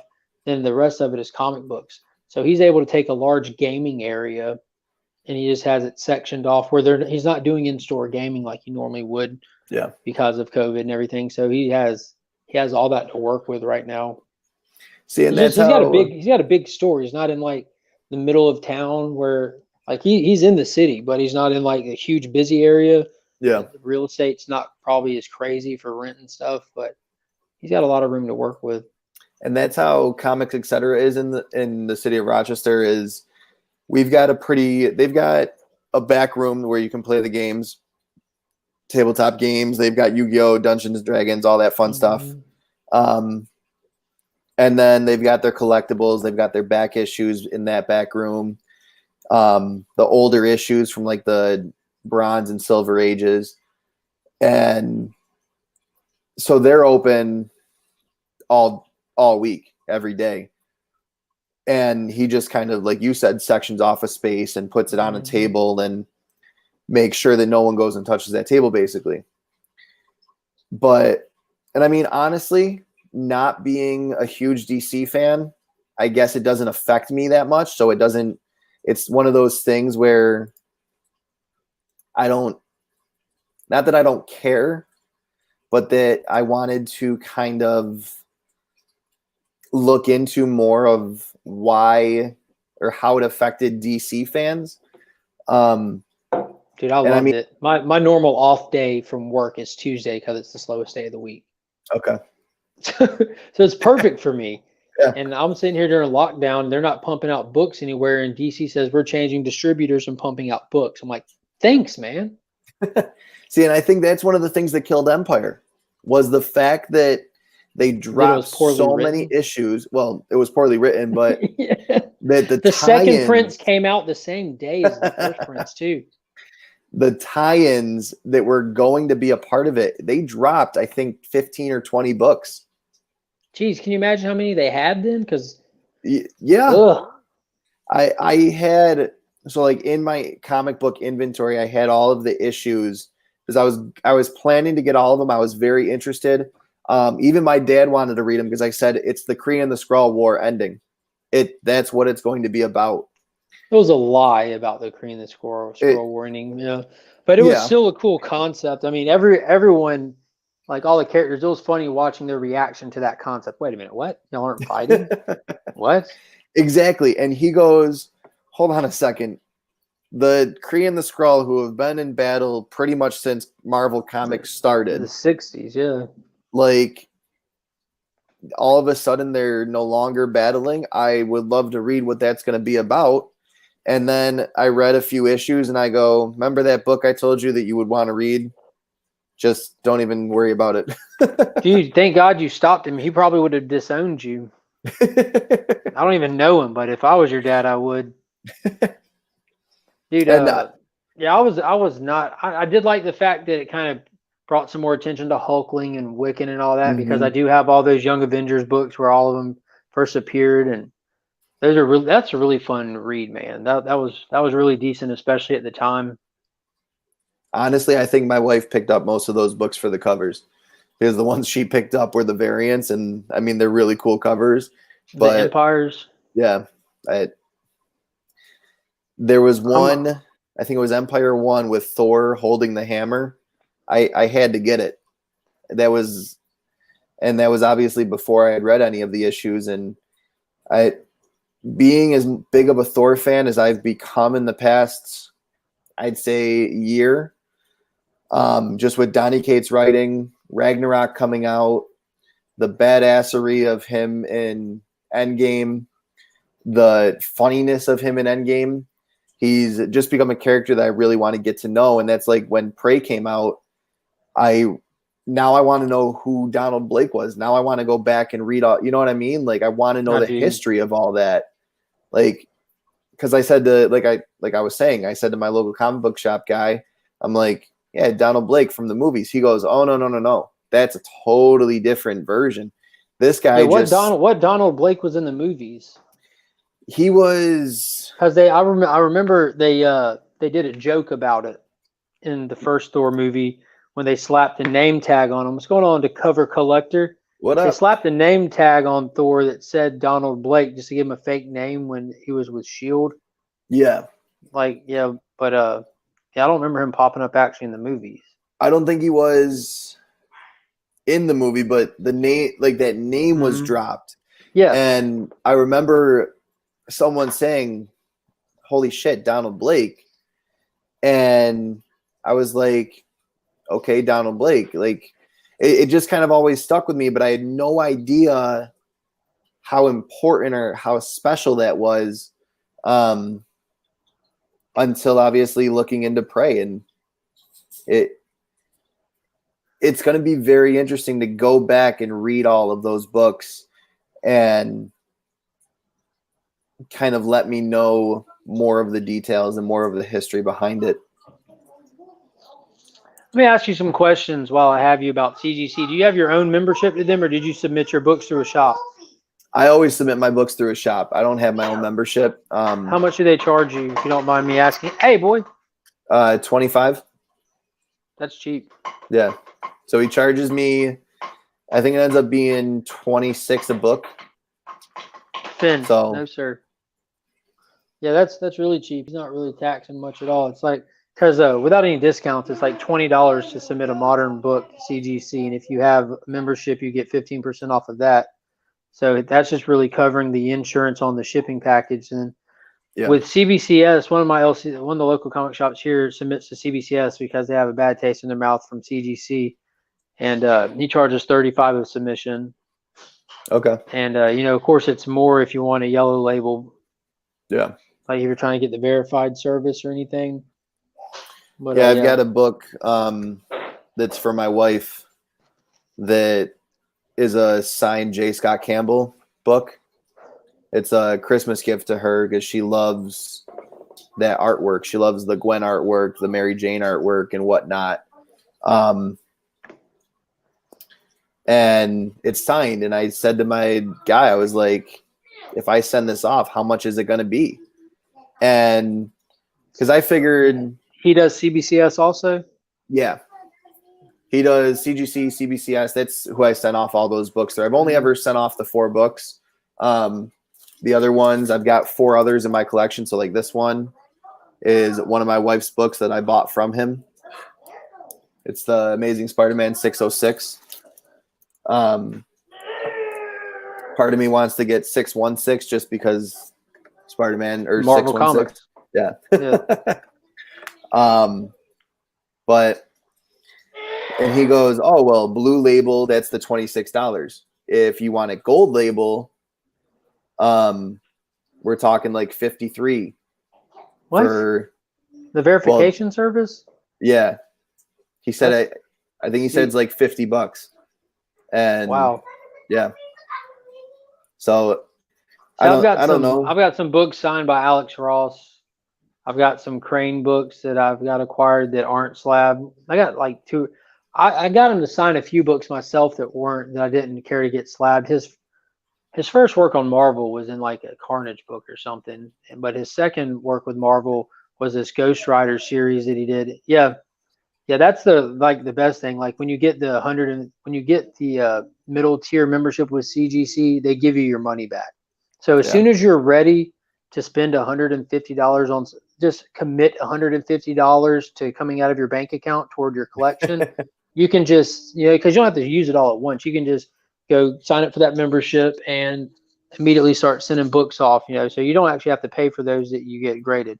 But what's weird is if you get the next membership tier up, the $200 and whatever dollar membership, it's still only $150 credit. But you get a bigger you do get a bigger discount. Because you get a 15% discount with that middle tier, which is huge. That's not a small discount. That adds up quick when you're sending off like decent amount of books. So you probably get your money back twice within a year as long as you really plan, like kind of map out and plan ahead what you're going to do, especially if you know any other people locally in your community that you can submit with, or that you can allow them to like, hey, I don't mind submitting your books.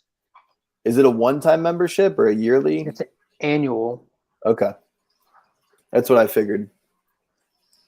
But I've got a good friend in Belgium that buys a lot of stuff online and has it sent to me so that I can just package it all together and send to him. And he doesn't have to get hit with customs tax on tons of individual small things just with one shipment, So I've got a lot of stuff of his as well that I'm going to be submitting. So I'll be able to do at this point, I'm probably close to 20 books I'm about to send off.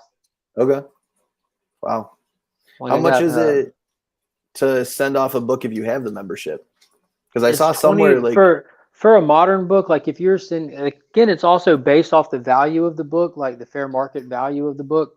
But just the standard price of a modern book is $20, and that's not fast track, that's not custom label, just to send it away is $20. But if you have the membership, you get 15% off of that, so that's $17. Yeah, because my buddy was looking into it and he was like, oh, CBCS, it's like $13 to send off a book. And I said, I don't know what membership that's with, because last I checked, whenever I send a book off through Chet, it's 26 either way.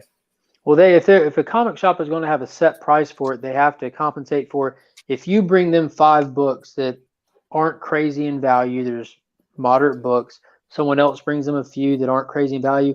but then someone brings them a high dollar book, that return shipping insurance, the insurance on that is going to be way up. They have to be able to insure the customer's property, you know. So Yeah. for them to give a fair price and not have to give you a different price for every book, for every submission, that they can't give you a guaranteed price on what it's going to be, because, you know, for them, they might send off one time and profit $20 on a shipment, you know, which Yeah. isn't much for their work. But then one time they can send off and they can profit nothing at all on it because that return shipping insurance just went through the roof. Yeah. Interesting. It's amazing how that ends up working out. Mm-hmm.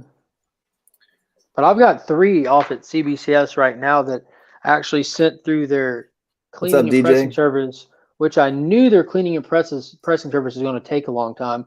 But Mhm. the dude that does it is supposed to be like the best of the best. He's like been in the paper game for so long. And I sent off a Ghost Rider #1, which was like the first appearance of Damian Hellstrom. Not Marvel Spotlight, but the Ghost Rider #1. My Secret Wars #8. And my New Teen Titans #2, First Deathstroke. I sent all those off. So they've been gone for a couple months now. That was, I think they shipped out late September. So they haven't really been that long. Okay. But So I got to ask, what do you think of Deathstroke being in the DCEU with that? Dude, I thought, like, you're talking about with Joe Manganiello, whatever his last name is, playing him. Yeah. Like dude, I thought that was a post-credit perfect fit. scene.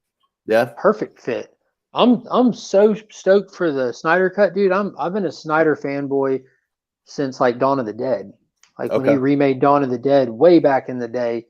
And you know, I absolutely was mind blown by 300 when I saw it. It's still a great movie. It was such an accurate comic adaptation. And then finding out like that's just how he does his comic book movies. Watchmen, dude. I had read Watchmen as like an older kid, you know, when I first read it, and I read it again as a teenager, and it just blew my mind when I saw that movie and how comic accurate it was. And then seeing the ultimate cut with Tales of the Black Freighter put back into it where it belongs and everything, having come from such a comic background, I don't have to have context and be introduced to all this stuff. So I get why a lot of this stuff is really standoffish for people that aren't familiar with it. They just want to go watch a superhero movie, and that's not how he makes movies. You know, Batman versus Superman, especially the ultimate cut that's like 38 minutes longer, that has like you see all the context of Lex really working full time building that feud between them two. And I got it. I completely, like, the theatrical cut felt a little choppy with the editing, but the extended cut felt like it corrected so much of that, and I loved it. I absolutely loved it. I wish Doomsday would have got a little more spiky. That was my big deal with it. I wanted to see more spiky Doomsday. I just wish Snyder would stop trying to fit so much into a movie. Like, I wish that he would break it up a little bit into more movies, because honestly, I'm not a fan of him, but I like where he goes with his superheroes and where he goes with his superhero movies. I think he's pulling straight from source. So look what he did with 300. It didn't seem like he packed a lot in there, but it was straight drawn from it. Look what he did with Watchmen. He made a 4-hour-long extended cut movie. Look at his Justice League movie. It's 4 hours long.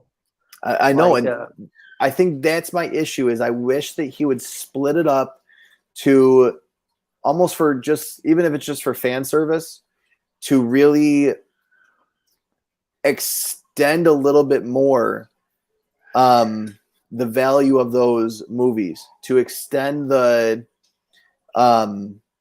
stuff that you could fit into it. If you had 2.5 hour movies that really one part focused on one, another part focused on the other. And what's crazy to think about is he had 2 Justice Leagues planned. And I think on some degree that he's, you know, with the reshoots that he was able to do, like HBO gave him like $30 million when it was all said and done to go back and work on it. I think that he's probably trying to pull some elements from what he would have done and give us as much as possible, since we won't be getting a second one guaranteed or anything. But he's definitely an acquired taste. Like I'm not delusional. He's not for everybody, but I love it because, again, I'm I don't need any setup or build. I go into it knowing who these characters are. So unless he's completely off base with them, it Mhm. just is a natural feel and natural style. Like even with the Whedon cut of Justice League that we got, like I can completely see where that was just a rough movie all around. It's still really fun for me. Like Cyborg is the best example with you starting out with him already being Cyborg, having no context and just jumping into stuff. But he played early Vic Stone perfectly. Ray Fisher did a great job, and I was already convinced of it.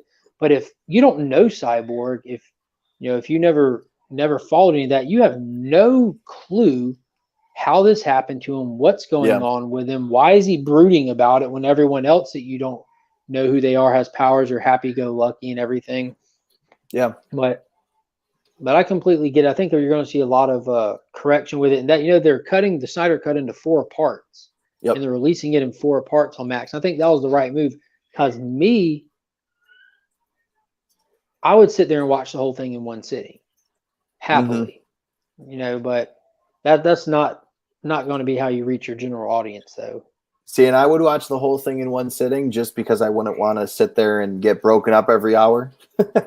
But at the same time, I think that we're going to start seeing more of this with the streaming services. So in line with that, Justice League Snyder cut is kind of, and I know this is going to sound kind of stupid, but the wow, just do a big blank, Falcon Winter Soldier show, how they said we're filming this like a movie. Every single person who was on that creative team said we've never filmed a TV show like this. This is not how you film a TV show. Because This none is how of them you work film on a movie. Mandalorian. Yeah, if any of them worked on Mandalorian, they would be saying we're doing what we just did on Mandalorian because exactly that is the most cinematic style show that has ever been made to date. And Mandalorian feels like it's one long movie, and that's what I want. That's what these streaming services are going to do for these modern characters. Check the chat. Check the chat. You got some Snyder fanboys up in here. The Ender's Game fan of me knows exactly what you mean. Snyder fanboy, not ashamed to admit it. DJ, come on, someone take my side. Oh, they don't, dude. Again, I completely agree with the people who don't like it, and I understand why. Zack Snyder is not catering to a general audience, and that's not a good thing to do for somebody in that job position at all. But for some reason, somebody who doesn't cater to a general audience recognizes the fact that there's so many of me, of Ryan, of the cover collector, of DJ Links. There's so many of us out there that we can start a hashtag movement and push it to the point of a brand new HBO executive starting a brand new job. And the first thing he sees when he fires up his work email is release the Snyder cut. And he sees it at the start of every one of his work days. And it's the last thing he sees when he goes home, to the point of him reaching out to Zack Snyder himself saying, I want to see what this vision is that everyone knows is out there, that they won't shut up about. To the point of them committing $30 million on already a questionable streaming service in an oversaturated market. Like there's something about him. It's that cult following that for the people that he is catering to, he delivers so well when he does it. Oh, for sure. That they get their money somehow. Like naysayers aside, I don't understand how they do it. He gets my money. But I'm not a general audience, and I do recognize that. But I'm a general audience, and he still gets my money because I want to find out what he's done with these characters. Honestly, dude, it's glorious. Have you seen Watchmen?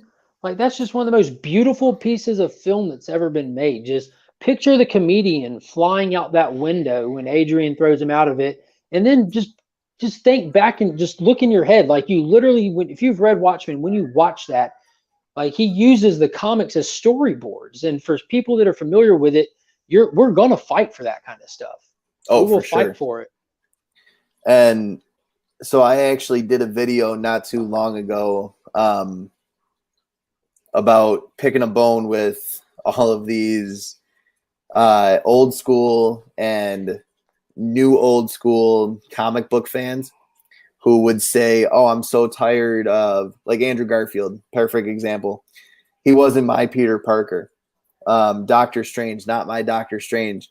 It's Dude, like, perfect. Benedict Cumberbatch is yeah, Doctor Strange. I was Or, like, oh, it's not pictured on here. Bummer.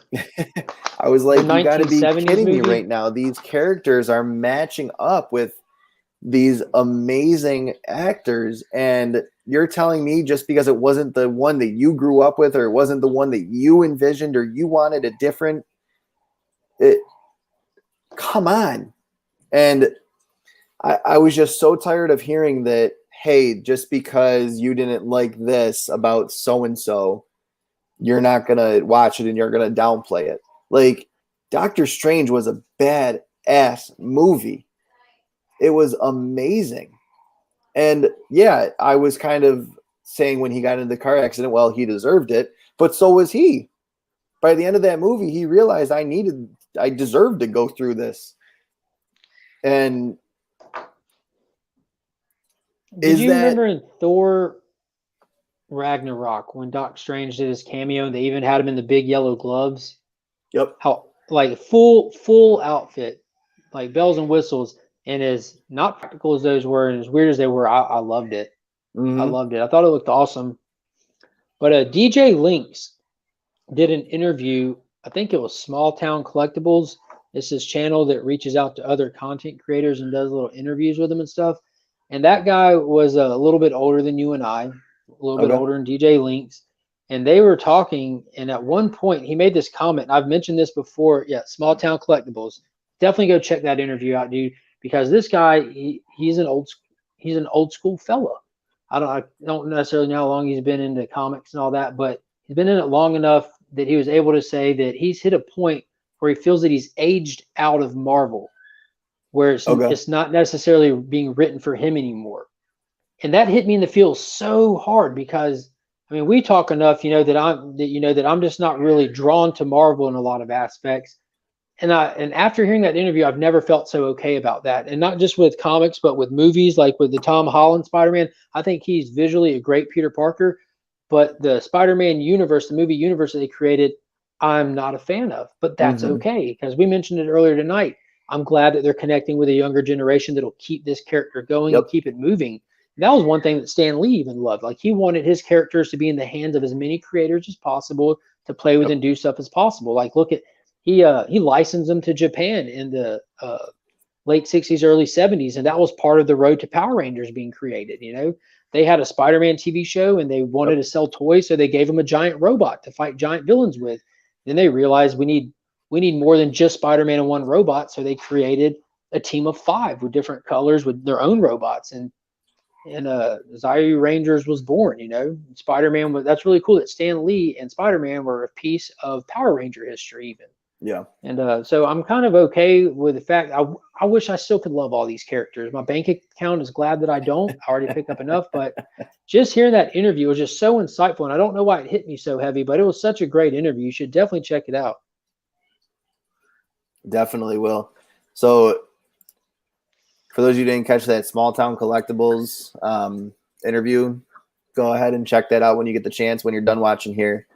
Ryan, the first Doctor Strange movie is right here. This is not the cover to it, obviously. This is where I got the 1990s Captain America movie.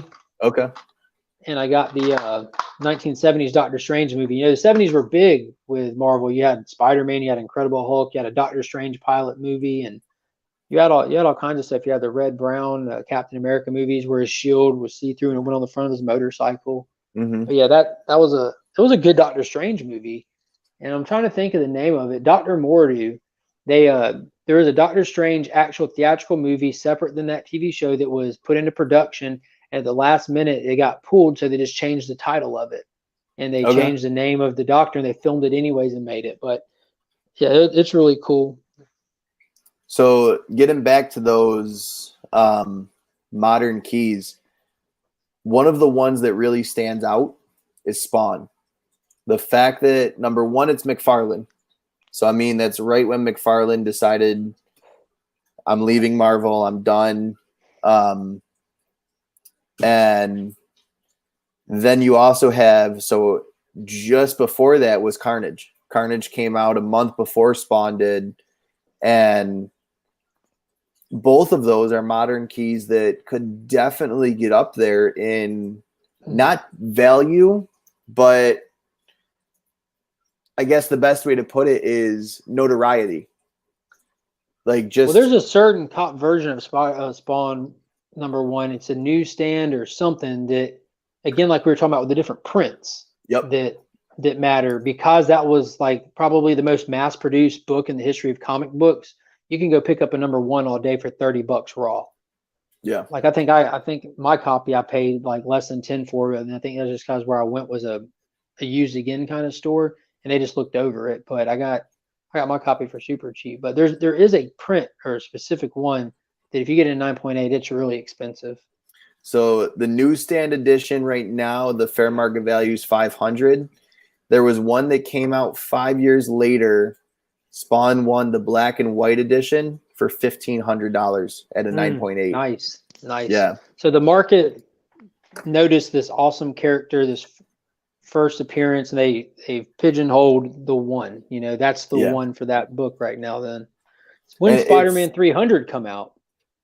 Spider-Man that 300 thing is through the was roof right now. Through the roof. Spider-Man 300 was definitely Bronze Age. I want to say that was in the 80s. That was early. So it falls under. I mean, it's McFarlane, so it falls under modern then. And obviously, all the hype with what's going on right now with Venom and everything, and with Null, that's definitely driving attention to it. But just like it was 88.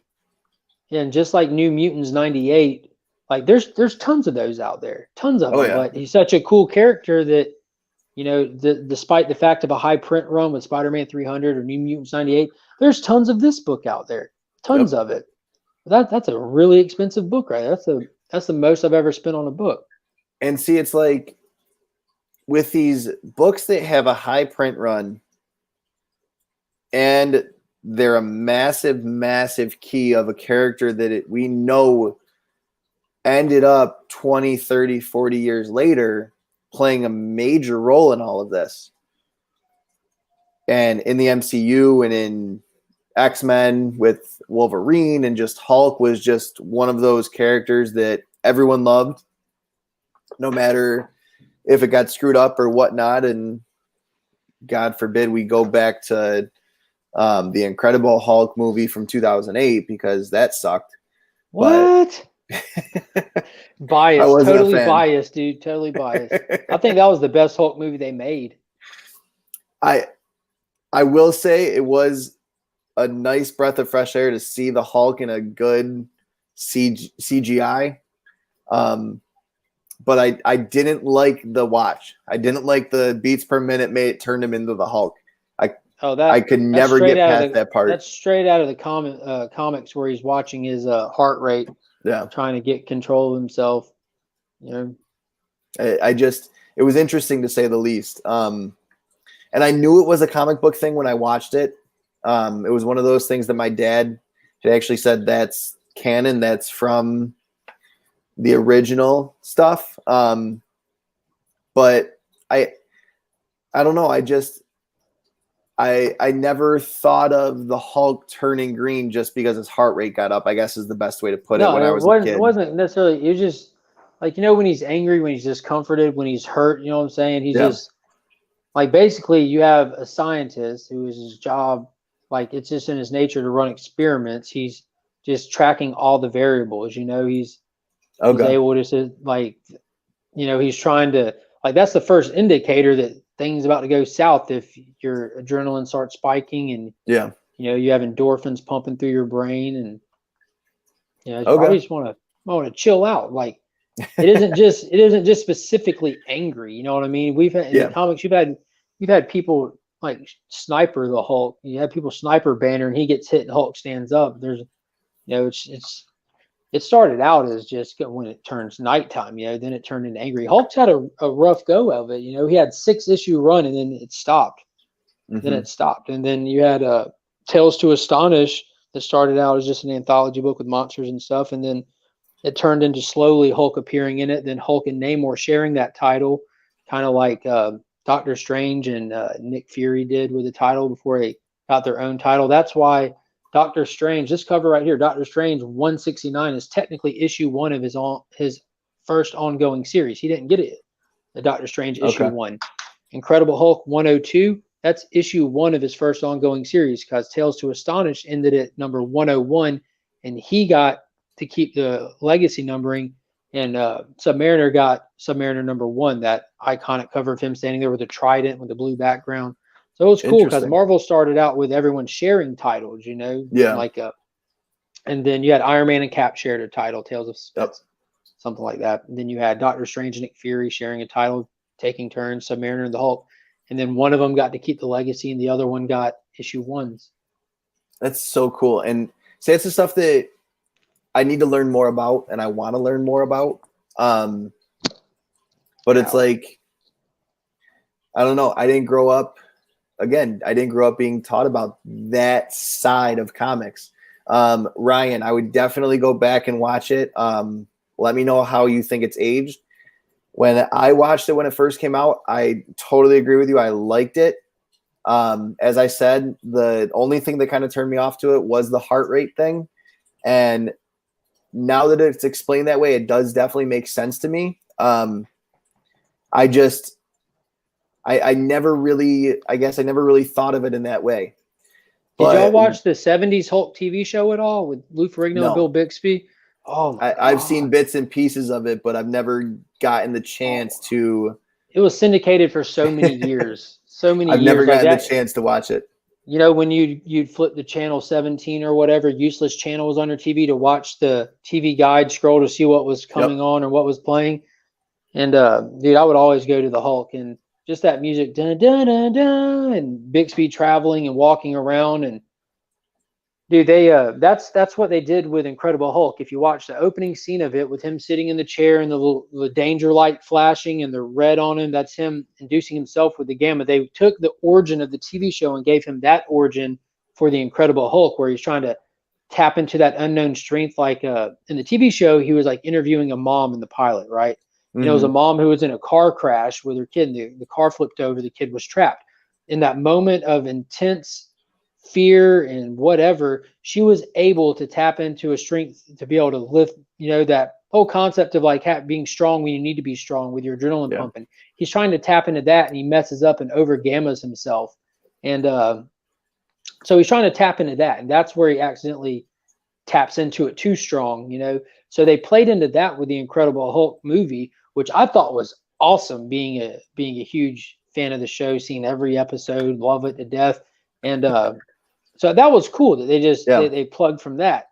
But I loved it. Seeing him, the way he dressed in it was even reminiscent of it, and seeing him walking across the bridge in the rain, and even with the way it ended with, you know, with him leaving, it was all fan service, man. It was great. Instead of trying to explain, we're going to blow up a gamma bomb in a field, because it's not the 1960s anymore. Yeah. So they just moved up a decade to the 70s. And see, it's one of those things is I love the way that Marvel has aged their characters into the movies. And a lot of people didn't like that the 10 Rings were now a terrorist cell and whatnot, and that Iron Man 2 just wasn't what people wanted it to be. And it's like, you got to understand, we're not talking about when the comic came out anymore. Now we're talking about a whole new era. Would you really want to watch Iron Man battle it out in the 50s and 60s when we're watching it in the 2010s? Like, you would. Dude, how good was Captain America? How good was Wonder Woman? No, Wonder Woman was phenomenal. Captain America was phenomenal. Did you ever watch? All right. Do you buy your Marvel movies on Blu-ray? Yes. Do you watch special features? I do. My wife doesn't. Do you remember in Phase 1, all of the movies, Iron Man, Cap, Incredible Hulk, Thor, all of them have in the special features what's called Marvel One Shot, which is about a 5-minute long live action edition. So with the Marvel One Shot to the Incredible Hulk, you actually have Tony Stark walk into a bar and sit down next to Thunderbolt Ross and Yep. ask him about recruiting the big guy, which you find out later from a one shot. He's referring to the Abomination. He wants him to come add to a team that him Okay. and some people are putting together. But in the one shot for Iron Man 3, which they'd set some of them out for a while, but they did one for Iron Man 3, you're in prison with Ben Kingsley Trevor, the Mandarin, and you Yeah. find out that he's not the Mandarin. He was never the Mandarin. Yeah. The real Mandarin is out there. So I'm excited if they ever go back and do anything with that. That'd be cool. I assumed that they might do something with Agents of S.H.I.E.L.D. with it at the time, but they never did.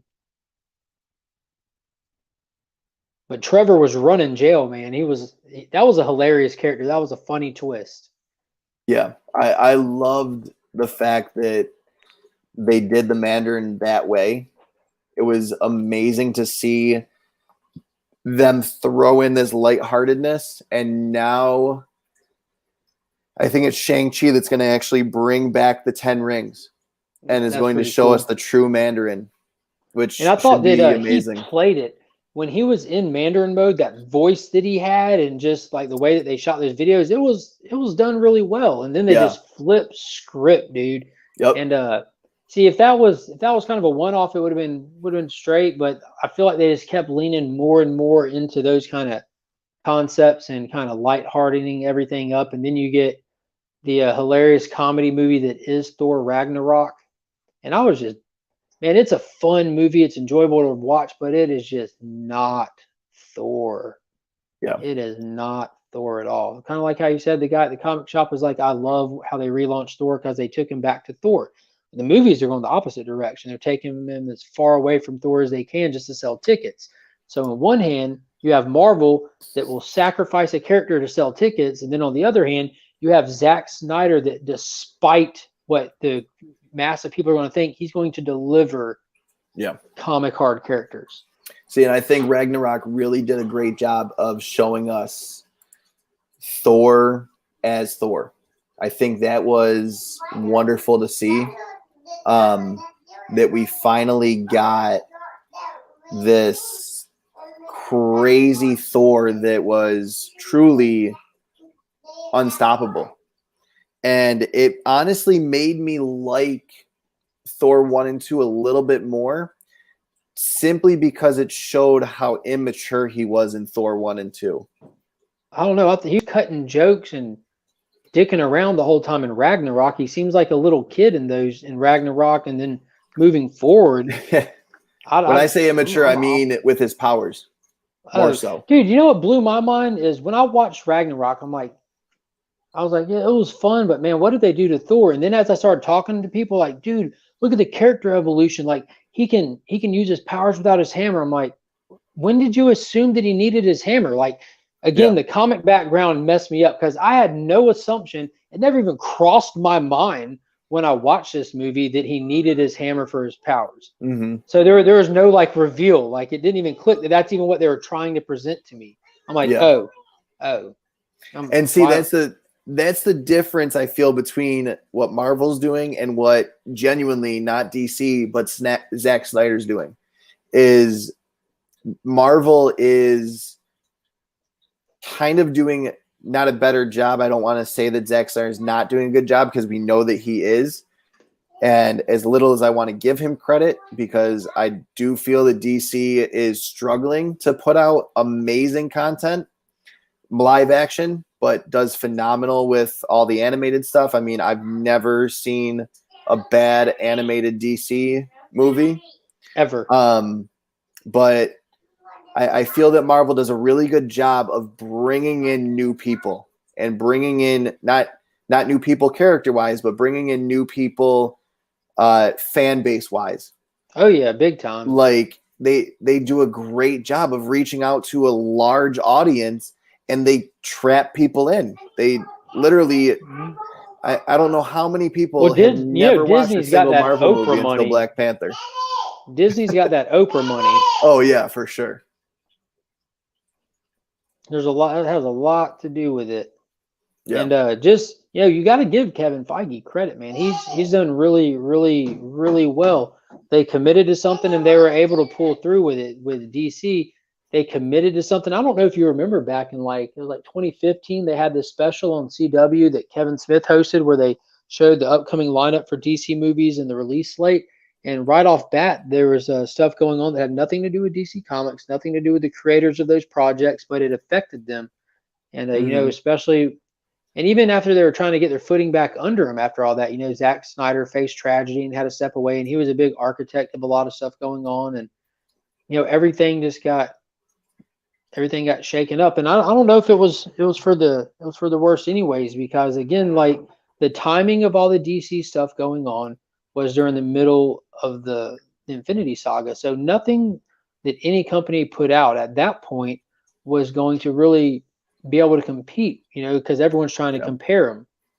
And I don't know. So having this lag, I think that Marvel is going to see a little bit of a decline, like right off bat. You're releasing movies like Shang-Chi, The Eternals. Like, again, you're releasing a martial arts character into a superhero franchise. Look how well Iron Fist did in Netflix. Like, it's just, you're releasing the Eternals. These aren't even superheroes. And I think that's the one I'm most excited about, because for sure, huge Jack Kirby fan. Like, I'm stoked for the New Gods project that's in the works. Like, Jack Kirby's Fourth World stuff is just some of the coolest comic book stuff that I've ever read. Even with it being old, love it to death. But I'm stoked for the Eternals to see what they do with that. I hope they get more in details with the Celestials. I hope they don't. They don't squander it. I hope they don't try to. I don't know what they're going to do, man. So I don't know. Going back to Firehawk, I'm not sure if he's with us still, but as he said, Cates knows the Marvel history. I mean, more than anything, it just shows us that not only does Cates know Marvel history, but Feige knows Marvel history.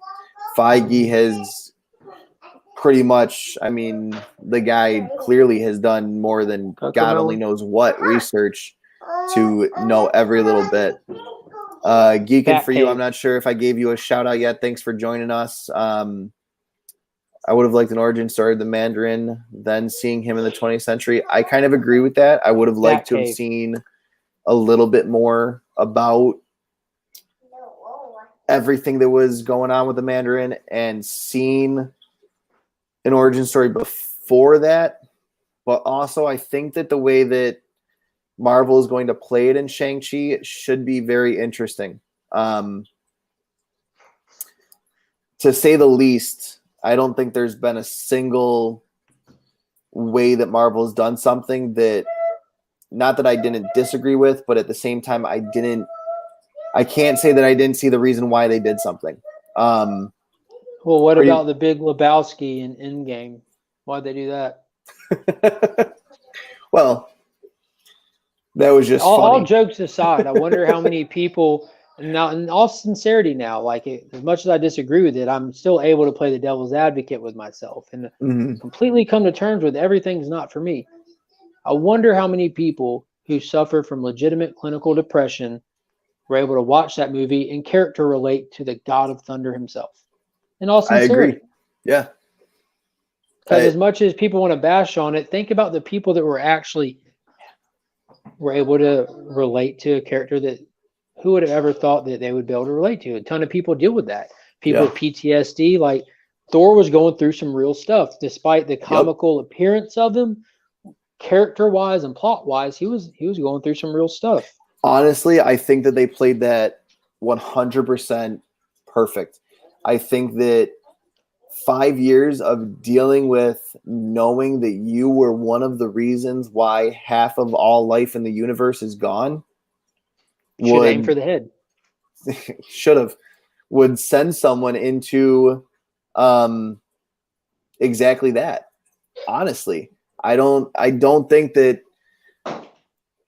I think that was there as some comic relief, but I also think it was there to really show, like we said, the consequence of the action. That it was so much more than just skin deep. Mm-hmm. But dude, that scene at the end when he finally called Mjolnir and Stormbreaker to him, and he just let's kill him proper this time. I'm like, and his beard braids down. I'm like, oh yeah. And I remember seeing Infinity War and thinking that like I had just watched The Last Jedi, and I was so furious so furious at the world. I was so furious, man. And I'm then not me and my even- wife, then me and my wife go and see Infinity War. And when it ends with Thanos just walking through the garden, I'm like, yes, this is how you make a movie. And then I go and see Endgame when it comes out, and I'm just, because of the last 40 minutes of the movie, I'm just like struck. I'm like, that was just amazing. And then I wake up the next morning, and I'm like, they wasted 2 hours and 20 minutes of the finale of a saga just trying to include every actor, side character, side everything for no reason. They crapped on the Hulk. They crapped on Thor.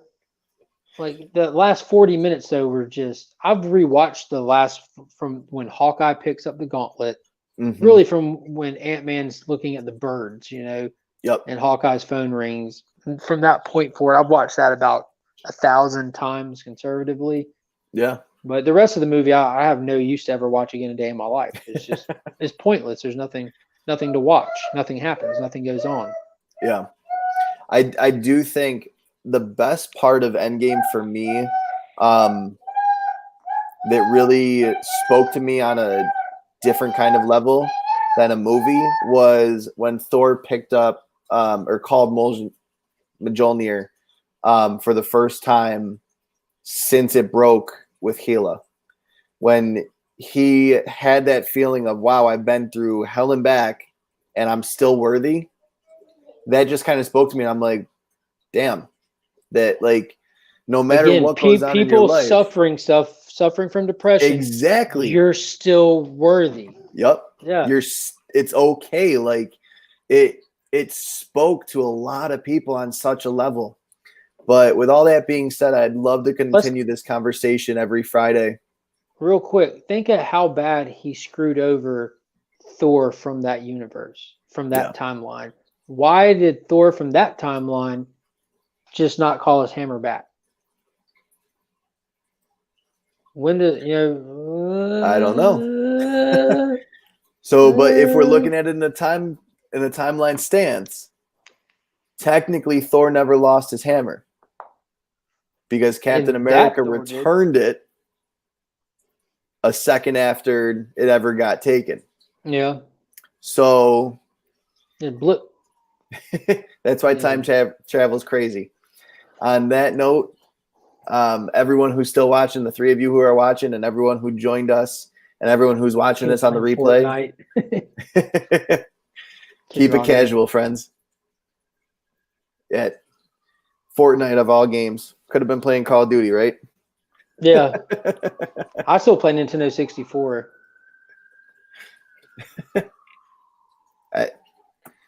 My wife has some Nintendo 64 games on her Switch, and she's not regretting it. No, I have six Nintendo 64s and 70-something games. That's the last console I'll ever own. Nice. Mm-hmm. My buddy has a wall of consoles. Nice. I have a Super and a 64, and the rest don't need them. As soon as games started loading, my ADHD was like, not for me. Gotta love it. Have a good night, everyone. See ya.